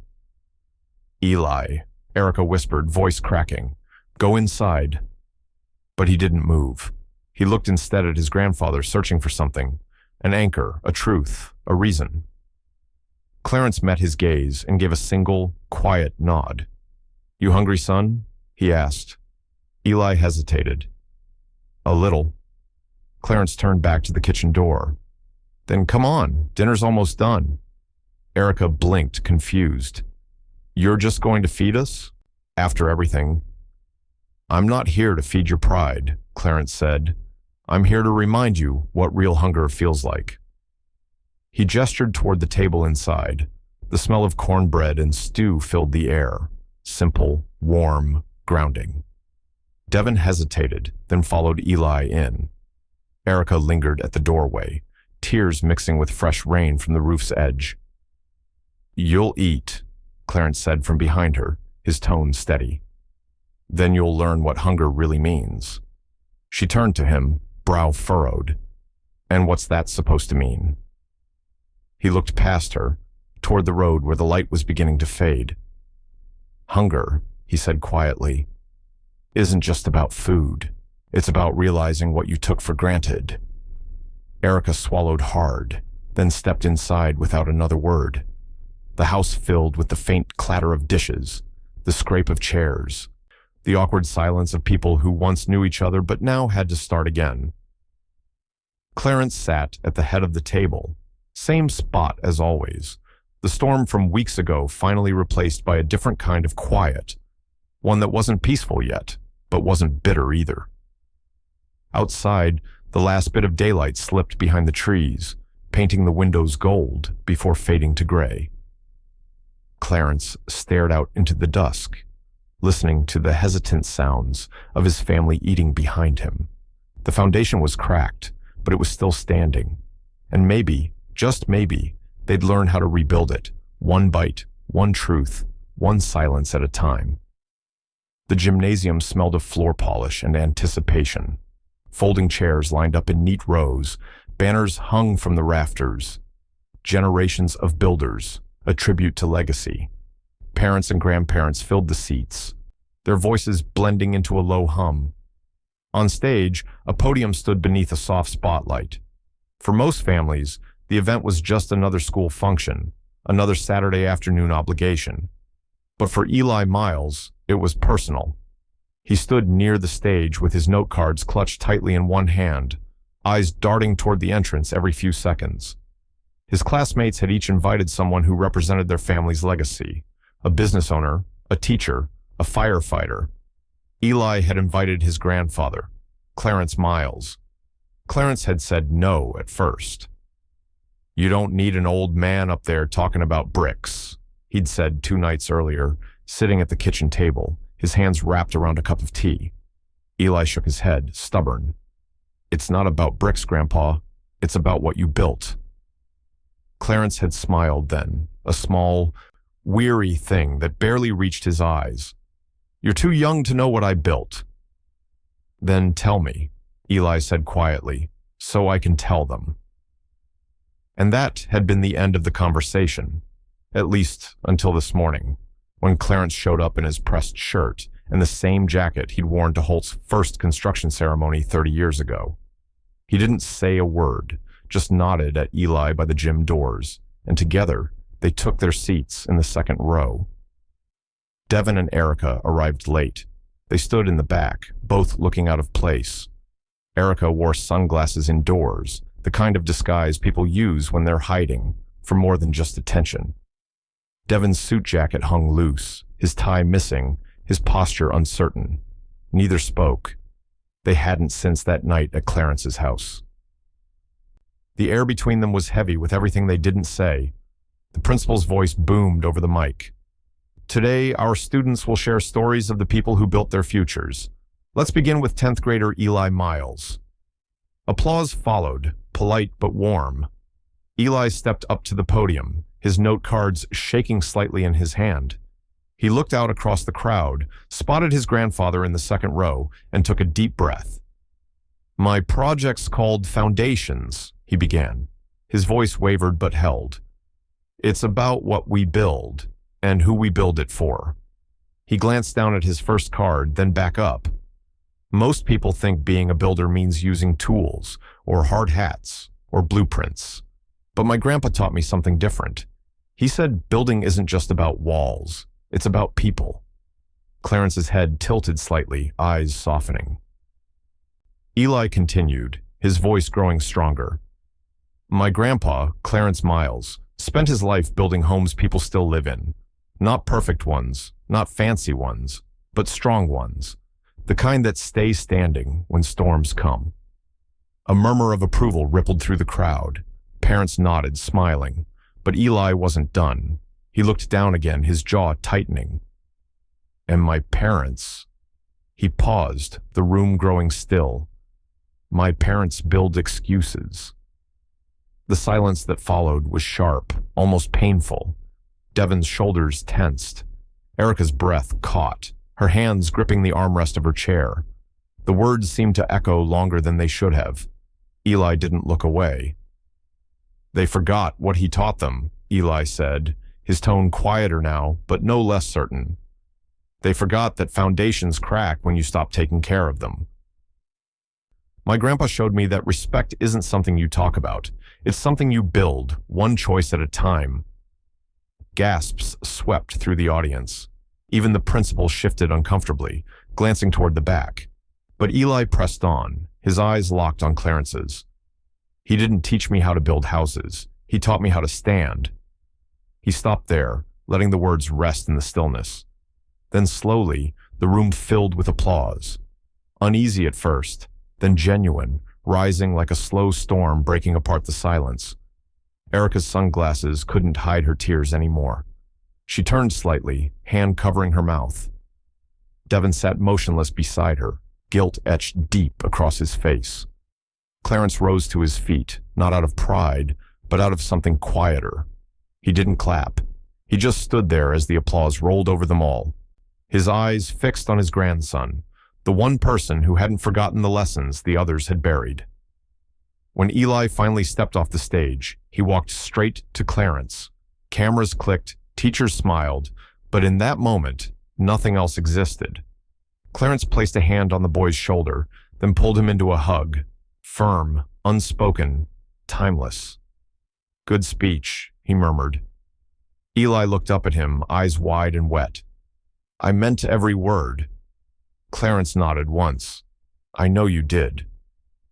The applause faded, replaced by murmurs of conversation. Erica sat still in her chair, unable to move, her heart pounding with something that felt like both shame and awakening. Devin leaned forward, elbows on his knees, staring at the floor. Clarence held Eli a moment longer before letting go, his hand lingering on the boy's back. The camera would linger, too, on that embrace, on the cracked but surviving family standing at the intersection of what was broken and what might still be rebuilt. Outside, through the gym windows, sunlight cut through gray clouds, streaking across the polished floor. It was faint, but it was there, like the first glimpse of something sturdy after a long storm. And though no one said it aloud, everyone in that room could feel it. The foundation was shifting again. The morning light crept through the blinds, cutting across Clarence's kitchen table in thin, golden lines. The day felt still, peaceful in a way he hadn't felt in months. The radio hummed softly in the background, some local news segment about community stories, and the smell of fresh coffee filled the air. He was halfway through his toast when the newscaster's tone shifted, gentle and warm. "And in today's Sunday feature," she said, "a story about a man whose legacy is literally built into Atlanta's skyline. The piece is called From Foundation to Family, a tribute to retired foreman Clarence Miles, who helped shape not just buildings, but people." Clarence froze mid-sip. He turned toward the radio, brow furrowed, listening closer as the anchor continued. The article, published by the Atlanta Journal, highlights how Holt Construction's recent compliance victory might never have happened without Mr. Miles's quiet diligence. CEO Martin Holt described him as, quote, "a man whose integrity built more than concrete. It built trust." Clarence blinked slowly, the words settling over him like a soft weight. He wasn't used to hearing his name said like that, without sarcasm, without pity, without distance. A buzz came from his phone on the table, then another, then a dozen more. He hesitated before unlocking it. The first notification was a text from Tasha. "You seen this? Page A3. Proud of you, Clarence." He frowned, walked to the front door and opened it. The Sunday paper sat on the porch, still wrapped in plastic. He carried it inside, peeled the cover away, and there it was.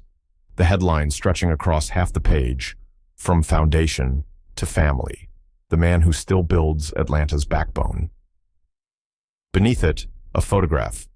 Clarence stood in front of Holt's newest high-rise, sunlight cutting across his shoulders.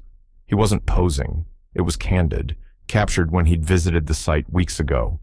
His hard hat sat low on his head, his expression calm, proud, a man at peace with the weight of his years. The caption read, "Clarence Miles, 65, retired construction foreman and mentor, whose commitment to quality and ethics continues to shape the next generation of builders." He stared at it for a long while before folding the paper gently, laying it on the table like something fragile. Meanwhile, across the city, the article was spreading faster than wildfire on social media. Holt Construction's official page had shared it first, tagging Clarence as a living example of what our company stands for. The comments were filled with praise, old co-workers, apprentices, even strangers thanking him for his work. But it wasn't the praise that stung, it was the questions. Underneath the post, someone commented, "Isn't that Erica Miles's father?" Another followed quickly. "Wait, DevCon Miles too? That's their dad?" Then the flood came. Didn't they just lose their Holt contracts? That's wild. Talk about karma. Imagine disrespecting a man like that. Erica saw it first. She was sitting in her apartment, still in pajamas, scrolling absent-mindedly through her feed when the Holt post appeared. At first, she smiled, reflexively, automatically, seeing her father's name. Then she read the comments. Her throat went dry. Dozens of them. Her co-workers had tagged her. So had clients. Old colleagues sent her screenshots with captions like, "This your dad?" and "Didn't know you came from construction royalty." It wasn't admiration. It was irony. By the fifth message, she threw the phone face down on the couch, pressing her palms to her eyes.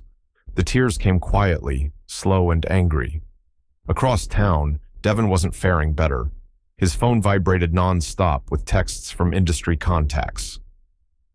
Some were curious, others were cruel. "So your old man's the hero now? Guess the apple rolled off the tree, huh?" He turned his phone off halfway through reading them, staring at his reflection in the blank screen. His father's face looked back at him, not in features, but in quiet disappointment. By afternoon, both of them had disabled their social media accounts. For the first time in their adult lives, Silence felt safer than attention. Back at the Miles home, Clarence sat by the window, tea steaming beside him, the open newspaper folded to his photo. The phone buzzed again, more messages, more praise, but he didn't reach for it. He wasn't built for this kind of noise. He'd spent his whole life building things that spoke for him. He took a slow sip of tea, eyes drifting toward the counter where Grace's Bible still sat. The letter was there too, yellowed edges curling slightly from age. He unfolded it again, the paper soft from years of handling. Her words, once faded, felt alive under the lamplight. When they forget your worth, remind them who taught them to stand. He smiled faintly, tracing her handwriting with a calloused finger. Guess I reminded them, Grace, he whispered. Outside, the wind rustled through the trees, gentle but insistent. The tea cooled beside him, the newspaper page trembling slightly in the breeze from the cracked window. Clarence leaned back, eyes half closed, the sound of the world quieting around him. He didn't gloat. He didn't post. He didn't boast. He just sat there, a man whose silence now said everything that needed saying. And as the day turned to dusk, one question lingered in the air, unspoken but certain. What would his children do with the truth, now that the whole city had seen it? The night was still. Atlanta's skyline glowed faintly in the distance, but out in Clarence's neighborhood, everything slept. The cicadas hummed low, a sound both peaceful and uneasy, the kind that fills the space between thoughts. Clarence sat in his recliner by the window, half asleep, the TV murmuring about weather alerts and sports scores. His tea had gone cold. He was about to turn off the set when the sound came. A sharp crack, followed by the unmistakable crash of breaking glass. The noise tore through the quiet like a scream. Clarence jolted upright, heart pounding. The old instincts kicked in, years of night shifts, of hearing danger before seeing it. He didn't grab a weapon. He didn't need one. He simply listened. Footsteps, slow, uneven, coming from the kitchen. He rose carefully, steady despite the tremor in his chest, and flipped on the hallway light. The yellow glow spilled across the old linoleum floor, catching the glitter of broken glass near the back door. And then, out of the shadow, came a figure he knew before the light even reached his face. Devin, Clarence said quietly. His son froze mid-step, one shoe crunching over glass. He looked thinner, paler than before, eyes bloodshot, breath sharp with the smell of whiskey. His tie hung loose around his neck, the last remnant of a life he no longer lived. Dad, Devin's voice broke as he stepped forward, palms raised. I didn't mean to scare you. I needed something. Clarence didn't move. What could you need from me that's worth breaking my window? Devin swallowed hard, glancing toward the old wooden cabinet by the wall. Mom's watch, he said finally. The one she wore every Sunday. I just wanted to hold it again. That's all. Clarence's expression didn't change. He walked to the cabinet, opened the drawer slowly, and pointed. There, take it, he said flatly. You already broke everything else. The words landed heavy, like bricks falling one by one. Devin's face crumpled. He stepped toward the drawer, lifting out the small velvet box with shaking hands. Inside, the gold wristwatch gleamed softly, still ticking, still alive with memory. Grace's initials, GM, were engraved on the back. Devin stared at it, jaw trembling. I used to hear it ticking when she hugged me goodnight, he whispered. You remember that? Clarence's voice was tired but firm. I remember her telling you both that respect was worth more than any gold. Devin looked up, eyes glassy with alcohol and regret. You think I don't know that now? You think I wanted it to end up like this? I think you forgot who you were long before it did, Clarence said. The silence between them stretched thin. Outside, a dog barked in the distance. Then came another sound, the faint echo of sirens, growing closer. Devin froze. Clarence looked toward the broken door and sighed. Neighbor must have called it in, he said softly. Can't say I blame them. Devon's head dropped. Please, Dad, please tell them it's nothing. Clarence didn't answer right away. The blue and red lights flickered through the blinds now, bathing the room in flashes of color. The sound of car doors slamming, radios crackling, footsteps approaching. When the first officer stepped onto the porch, flashlight sweeping across the floor, Devon took a step back. Sir, the officer said cautiously, we got a call about a break-in. His light landed on Devon, then on Clarence. Everything all right here? Clarence stood tall, hands resting against the back of his chair. His voice was calm, steady as poured concrete. Everything's fine, officer. No harm done. Sir, this man's my son, Clarence interrupted, eyes fixed on Devon. And he's already lost enough. Let him go. The officer hesitated, uncertain. But something in Clarence's tone carried authority. The kind that doesn't argue, doesn't plead, just states truth. After a long moment, the officer nodded, lowering his flashlight. You sure, sir? I'm sure. The younger cop by the door muttered something into his radio, then motioned for the others to stand down. The flashing lights softened, fading into a distant wash of blue against the night. Devon stood motionless, staring at the floor, his hands still clutching the velvet box. You should have called them on me, he whispered. Maybe I deserved that. Clarence's gaze softened, not forgiving, but seeing. No, he said quietly. You deserve to remember what you lost. Devon's throat tightened. The tears came now, not loud, not dramatic, just quiet and raw. His shoulders shook as he dropped to the floor, his knees hitting the cold tile. I didn't mean to, he started, but the rest of the sentence dissolved. Clarence crouched beside him, not close enough to touch, but near enough that his voice carried without effort. You can't fix what's broken if you keep pretending it ain't cracked, he said. Devon nodded, eyes locked on the watch in his hand, the ticking echoing through the room like a heartbeat. Outside, the police cars idled a moment longer before pulling away, leaving only silence and the faint hum of streetlights. Clarence stood, looking down at his son, the boy who once followed him around job sites with wide eyes, the man who'd gotten lost trying to build something bigger than his foundation could hold.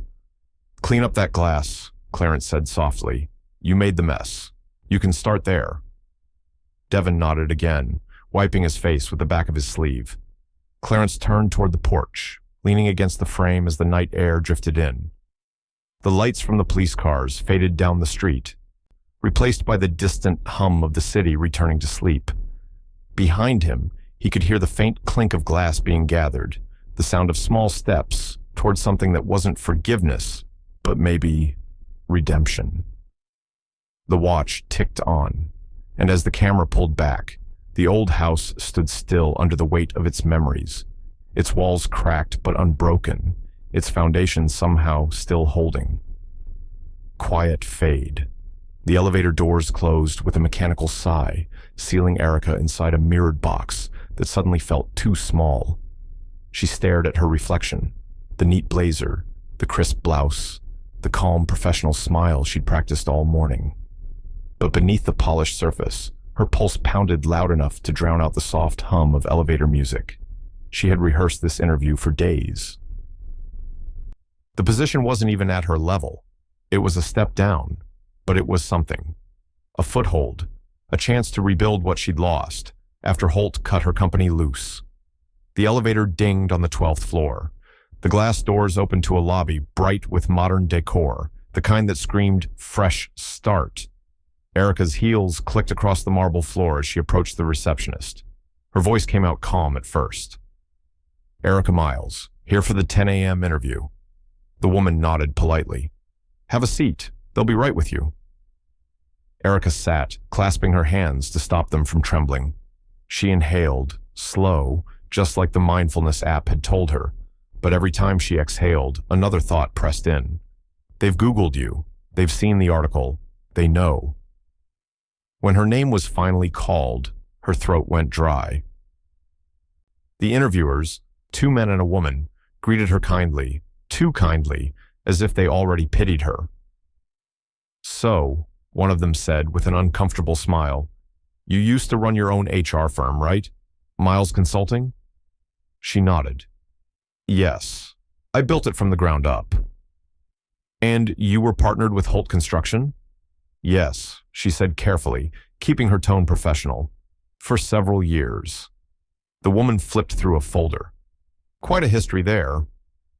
Erica's palms began to sweat. She saw it in their faces. They knew. They knew about the audit, the suspension, the viral sermon, the downfall. All the pieces of her pride now existed online, reduced to digital shame. Her breath shortened. She tried to answer the next question, but the words caught in her throat. Her chest tightened, heartbeat skipping. The air around her seemed to thin. "Ms. Miles?" someone asked. She blinked, trying to focus. The walls were closing in. The hum of the fluorescent lights turned sharp, unbearable. She gasped. "I need a moment." She stood abruptly, chair scraping the floor. Their voices blurred behind her as she stumbled into the hallway, hand pressed against the cool wall for balance. Her knees went weak. Panic flooded her body like water rising too fast to escape. She couldn't breathe, couldn't think. The hall tilted, the lights flickering in her peripheral vision. She dropped her phone twice before managing to call the only person who came to mind. Not her brother, not her father. "Tasha," she whispered when the line clicked open. I can't breathe. I'm at Midtown Plaza, please." Within 20 minutes, Tasha's car pulled into Clarence's driveway, gravel crunching beneath the tires. Erica sat in the passenger seat, pale and silent, hands still trembling in her lap. Her eyes were red, mascara smudged from tears she didn't even remember crying. Clarence was already on the porch when they arrived. He'd seen the car coming from down the road, an old habit of watching before reacting. When Tasha helped Erica up the steps, his heart clenched at the sight of his daughter like this. "Sit her down," he said quietly. Tasha nodded, easing Erica into one of the rocking chairs. Then she stepped back, letting the air settle between father and daughter. For a long moment, Clarence said nothing. He just sat beside her, elbows on his knees, hands folded loosely together. The evening breeze rustled through the trees, carrying the scent of rain and honeysuckle. When Erica finally spoke, her voice was barely a whisper. "You were right." Clarence looked over, but didn't interrupt. "I forgot who I was raised by," she said, her words breaking between breaths. "All this time, I thought success meant outgrowing where I came from. I thought if I talked different, dressed different, lived bigger, I'd made it." Her shoulders shook. "But I didn't build anything real. I just borrowed from what you gave me and called it mine." Clarence leaned back, the old porch chair creaking softly. His tone was calm, steady, not forgiving, not harsh, just true. "Then remember," he said, "and don't forget again." Erica wiped her face with the back of her hand, nodding through tears. "I don't know if I can fix everything." "Fixing ain't the point," Clarence replied. "Learning is." She turned toward him, eyes full of something new. Not pride, not shame, but the raw ache of clarity. The kind you only find when there's nothing left to hide behind. Tasha watched from the yard, arms folded, quiet as the sun dipped lower. The porch light clicked on, soft and golden, washing over the two of them like a small mercy. Clarence reached over, placing his hand over Erica's for just a second.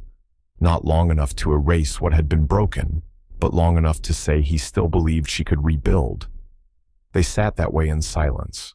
No grand speeches, no music swelling, no dramatic tears, just the quiet rhythm of two people breathing in sync for the first time in years. Erica's shoulders slowly relaxed. The tremor in her hands faded. The air felt easier to draw in, the night softer than it had been when she arrived.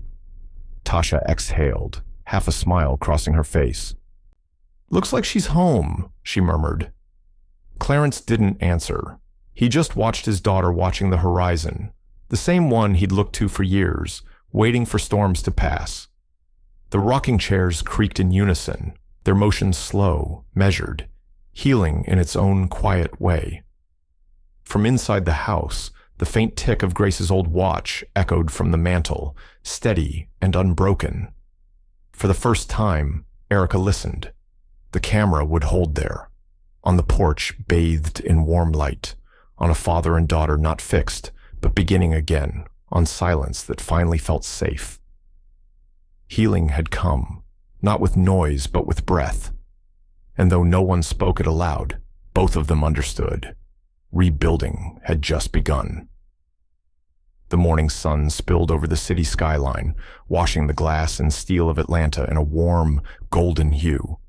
At the edge of downtown, a new construction site buzzed with purpose. It wasn't just another high-rise this time. It was something different, a project that meant more.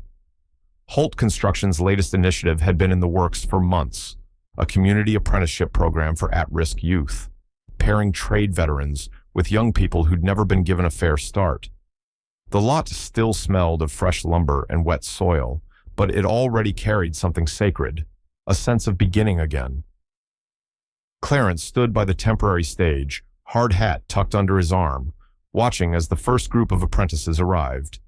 Boys and girls barely old enough to vote, eyes sharp with skepticism, but hearts still open enough to learn. They reminded him of his own first crew, the one that taught him that labor wasn't just about strength, it was about dignity. Behind him, Martin Holt approached, his suit jacket catching the morning light. "You did good, Clarence," he said. "The city's backing this program, and the funding's locked in. Couldn't have done it without you." Clarence gave a small nod. "You just gave it a name, Marty. These kids will give it life." Holt smiled. "And you're giving it roots." He glanced toward the volunteer tent, where Erica was organizing sign-in sheets with quiet focus. "I'll say this, never thought I'd see your daughter out here again." Clarence followed his gaze. Erica was dressed simply this time, jeans, a volunteer vest, her hair tied back. No makeup, no boardroom mask, just her. She laughed softly at something one of the students said, and for a moment, she looked like Grace, alive with purpose. "She wanted to help," Clarence said, "didn't ask for titles. Just work." "And your boy?" Holt asked. Clarence pointed toward the far end of the lot, where Devin was filming clips for a community promo. His camera swung carefully between the trainees hammering, the instructors coaching, the laughter echoing through the scaffolding.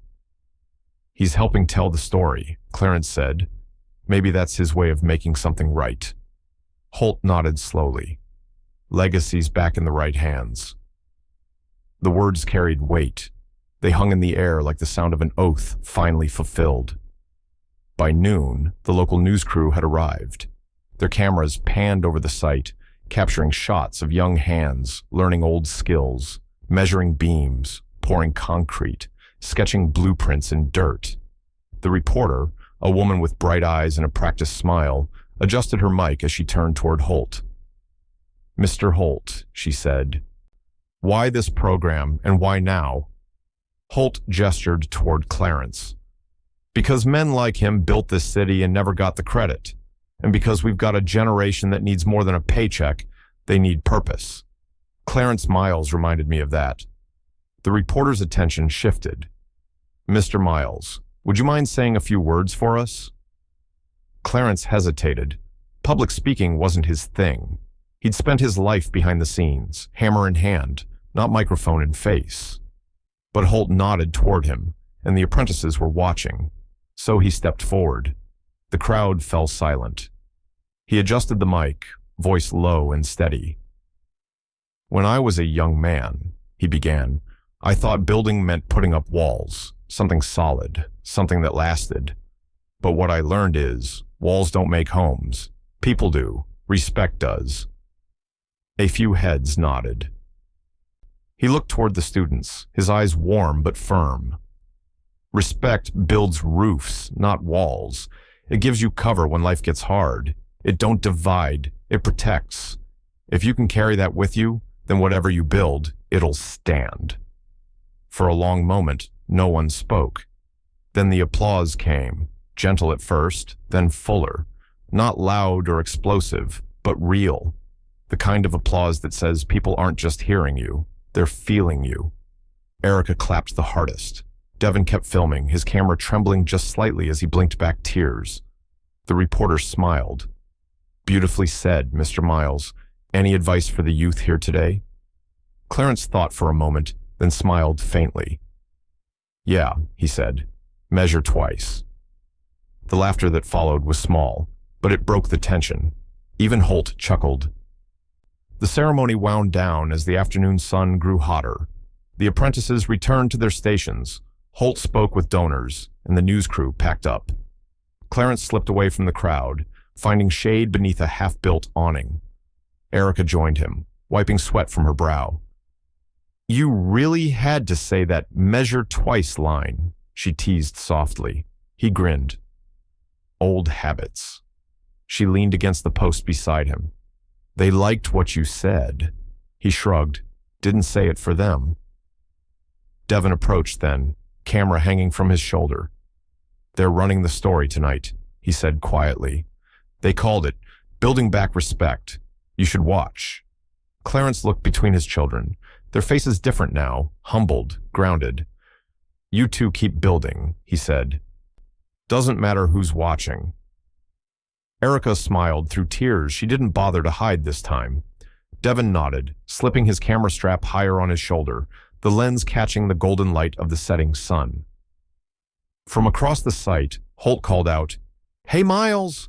We're naming this building after your wife's words. Grace Foundation Hall. Thought you'd like that." Clarence froze for a second, the breath leaving his chest in a quiet exhale. "Grace Foundation," he murmured, eyes glinting with something deep and old. Erica reached for his arm, her voice barely above a whisper. "She'd be proud." He nodded once. Maybe she'd say it's about time. The crowd started to disperse. Reporters packed their cameras. Workers laughed and shouted goodbyes. The world moved forward again, as it always did. Clarence stayed behind a moment longer, watching the sun dip behind the half-built frame of the hall. The beams glowed orange, forming the rough outline of a roof yet to come. He smiled, small, quiet, certain. As the screen faded to dusk, the image lingered. The old builder standing beneath a rising structure, named for the love that never left him, surrounded by the family he'd rebuilt. A legacy repaired, a foundation restored. The hammering of youth carried on in the distance, steady, rhythmic, alive. The hum of the city felt different that morning, less like noise, more like movement, progress. Holt Construction's new headquarters gleamed downtown, a glass and concrete testament to second chances. Inside, the atmosphere buzzed with quiet energy. New interns filling out paperwork, apprentices being paired with mentors, and two familiar names printed neatly on fresh HR envelopes. Erica sat in the reception area, hands clasped tight in her lap. Her eyes darted between the polished floor and the glass door to Holt's office. Across from her, Devin leaned forward, elbows on his knees, the nervous rhythm of his foot tapping echoing faintly against the marble. For once, neither of them spoke. When the door finally opened, Martin Holt himself stood there, no suit jacket, sleeves rolled up, expression calm but unreadable. "Come on in," he said. The siblings followed him into a smaller conference room. No grandeur, no audience, just 3 chairs and a folder on the table. Holt didn't sit right away. He paced slowly behind the glass wall, glancing at the city outside before finally turning to face them. "I'll keep this short," he began. "You both cost this company time and money. You made mistakes that could have sunk more than your own reputations, but you're not the first to fall short, and you won't be the last." Erica swallowed hard, her voice low. "We know, Mr. Holt. We're sorry." Devin nodded beside her. "We just want a chance to make things right." Holt studied them for a long moment, then slid the 2 envelopes across the table. Junior consultant roles, 6-month probation, different departments, separate teams. You'll report to your supervisors, not to each other. You'll start from the bottom and earn your way back up. Erica blinked, barely breathing. You're rehiring us? I'm giving you both the same thing Clarence once gave me, Holt said evenly. A chance to rebuild your name with your work, not your words. Devon let out a quiet breath, nodding. Thank you, sir. Don't thank me, Holt replied. Thank your father. If not for him, this door wouldn't still be open. The weight of the sentence landed hard. Both of them glanced at each other. No words, just the shared realization of what that meant. Holt reached for the doorknob, signaling the end of the meeting. Welcome back to Holt Construction, he said, softer this time. Try not to waste it. Outside, the building's courtyard buzzed with activity. Teams of interns in bright orange vests gathered in clusters, swapping nervous laughter. At one end of the courtyard, Clarence stood by a workbench, instructing 2 apprentices on how to measure a beam's alignment. His movements were slower now, but precise, steady as always. He didn't notice Erica and Devon at first. He was too focused on the young man holding the measuring tape wrong. If you rush it, you'll rebuild it twice, he said, his tone patient but firm. Measure twice, cut once. That's how you save both time and pride. The boy nodded quickly, fixing his mistake. Clarence smiled faintly and gave the plank a gentle tap. Now, that's how you build something that lasts. Behind him, Tasha approached, hands tucked into her cardigan pockets, watching the scene unfold. You ever get tired of teaching? She teased lightly. Clarence shook his head, eyes still on the apprentices. No, the day I stop teaching's the day I stop mattering. Tasha followed his gaze and noticed Erica and Devon standing near the courtyard steps, holding their folders, hesitant, nervous, but watching him closely. Looks like they're starting over too, she said softly. Clarence turned slightly, meeting their eyes from across the space. There was no judgment there anymore, just quiet recognition. He gave a small nod, the kind of gesture that said more than forgiveness ever could. Tasha smiled. Full circle, huh? Clarence exhaled, glancing toward the half-built training center rising beyond the courtyard. Nah, he said, more like a better start. He turned back to the apprentices, his hands steady, his voice calm. The hum of the construction site carried his words. Every build starts the same way, with the ground you choose to stand on. In the distance, Erica tucked her hair behind her ear, smiling through a shimmer of tears. Devon rested a hand on her shoulder, silent but present. The city noise faded under the rhythmic sound of hammers and saws. A new foundation was being laid, not of steel and concrete this time, but of grace and humility. Clarence adjusted his cap, a faint smile playing at the corner of his mouth as he watched them step forward. His children, his legacy, his proof that dignity, once lost, could still be rebuilt. The camera would hold there, framing him in the golden light of late morning, surrounded by youth, purpose, and renewal. And as the shot slowly faded, one truth lingered beneath the hum of work and the scent of fresh earth. Respect, once earned again, builds higher than any skyline ever could. The smell of charcoal and hickory smoke drifted through the warm Georgia evening, curling up into the air like memory made visible. Clarence stood on his back porch, tending the grill with his old metal tongs, the same set he'd used for every family cookout since before Erica or Devon could walk. The laughter of neighbors and family filled the yard again. The same faces from that painful dinner months ago. But tonight, the air was different, lighter.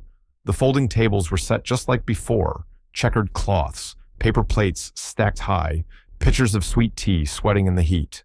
Children ran through the grass with sparklers, and Tasha was helping Eli carry a tray of cornbread out to the buffet table. The sun had started to set, painting the sky in deep orange and purple strokes. Erica stood near the porch railing, her blouse casual, her smile unforced. She was laughing softly with a few guests, but every now and then, her eyes wandered toward her father, who stood steady by the grill, flipping ribs with quiet focus. Devin was beside the drinks table, pouring sodas for a group of teens, wearing a simple polo shirt instead of a tailored suit. His movements were slower now, humbler. It was the same gathering, the same circle of faces, but the feeling had shifted from pride to gratitude, from noise to peace. When Clarence finally turned off the grill, Tasha caught his arm. "You know," she said, smiling, "I think they've been waiting for you to say something." He chuckled softly. "Ain't much I need to say. The food'll speak for itself."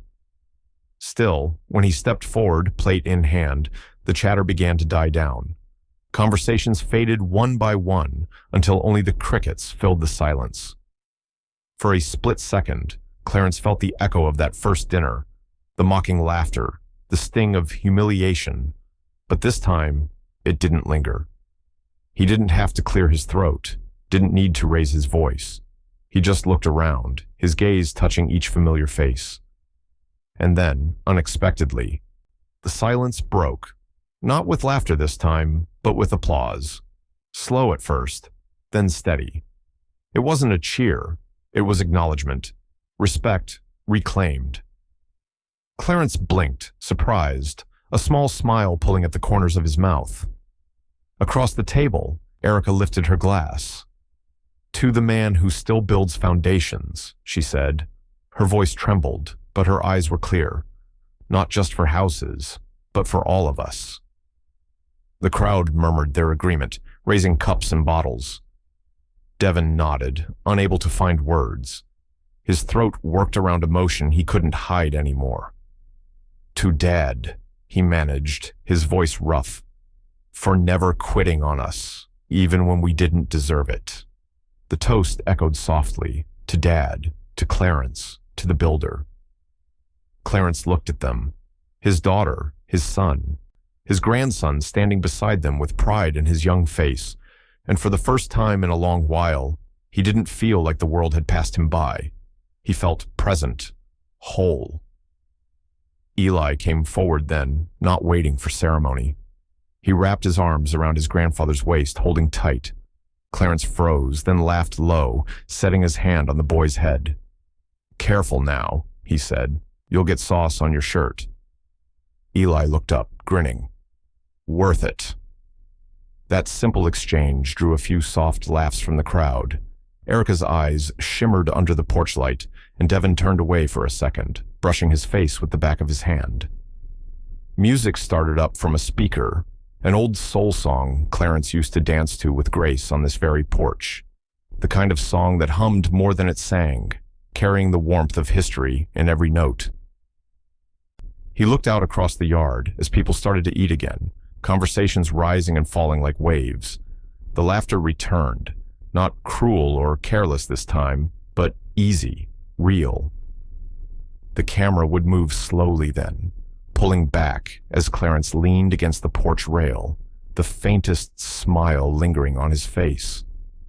His eyes caught the flicker of the old porch light above him, the same bulb that had burned the night of that first dinner. It glowed softly now, steady and warm, cutting through the dusk. The lens would linger there, the music fading into the hum of night, the clinking of plates, the sound of children's laughter, the rustle of wind through the magnolia trees. No grand speech, no final gesture, just light, quiet, unwavering, eternal. The builder had come full circle, and under that same porch light, his foundation finally stood unshaken. The house was quiet again. The laughter from the barbecue had faded into the soft hum of crickets outside. The night air drifted through the open window, carrying the faint scent of smoke and honeysuckle. Clarence sat alone at the kitchen table, the same table where every joy and heartbreak in his life had seemed to pass through. The lights were dim. The old clock on the wall ticked with steady patience. In front of him sat Grace's Bible, the leather cover worn soft from years of his hands finding it when he didn't know where else to put his thoughts.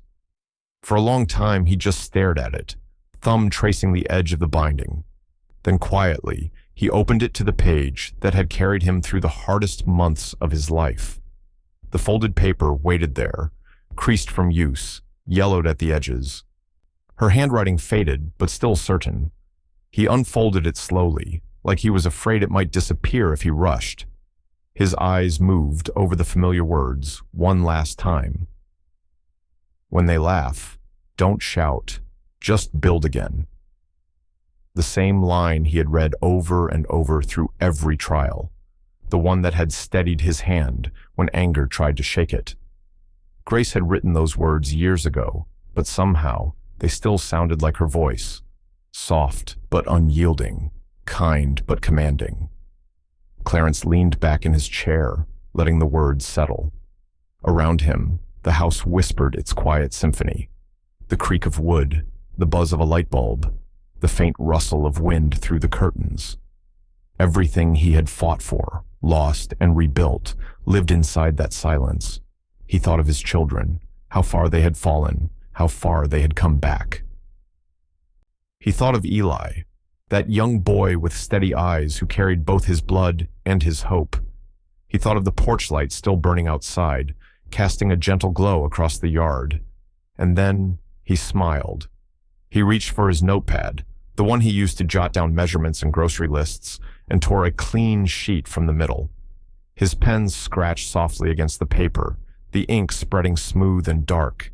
He wrote slowly, each word a quiet answer to a letter that had waited too long for a reply. I built them back. He paused, staring at the line, his throat tightening. He could almost hear Grace's laughter, light and low, as if she were still sitting across from him. Clarence folded his note neatly, the way she used to fold his lunches before work, and placed it beside her letter inside the Bible. Then he turned toward the framed photo resting on the table, the one taken the year they bought this house. Grace in her Sunday dress, sunlight in her smile, one hand resting on his shoulder. He set his hand gently against the glass. "You were right," he murmured. "You always were." Outside, the wind shifted, brushing against the window screen like a whisper. Clarence looked toward the porch, where the light still glowed, constant, unwavering. For years, he had thought of it as a habit, something he kept on out of routine. But now, it felt like something else entirely. A symbol, maybe, of grace, of forgiveness, of the home that had weathered every storm. He leaned back in his chair, eyes closing, letting her words echo one last time through his mind. When they laugh, don't shout, just build again. His voice came next, low and sure, carrying into the still air. I built them back. The scene would fade into a soft voiceover, Clarence's words blending with the creak of the old house, the night settling like a blanket around him. They mocked the builder. The next day, the roof came down. As his words lingered, the camera would drift across the table, the open Bible, the folded letters side by side, the photograph framed between them. The porch light outside would flicker once, then steady. Its glow reflected faintly on the glass. The camera would pull back through the open window, the sound of crickets swelling against the hum of night. The house stood quiet, humble, whole, proof of a foundation that had never truly cracked. Fade to dusk. End title: Respect built, respect returned.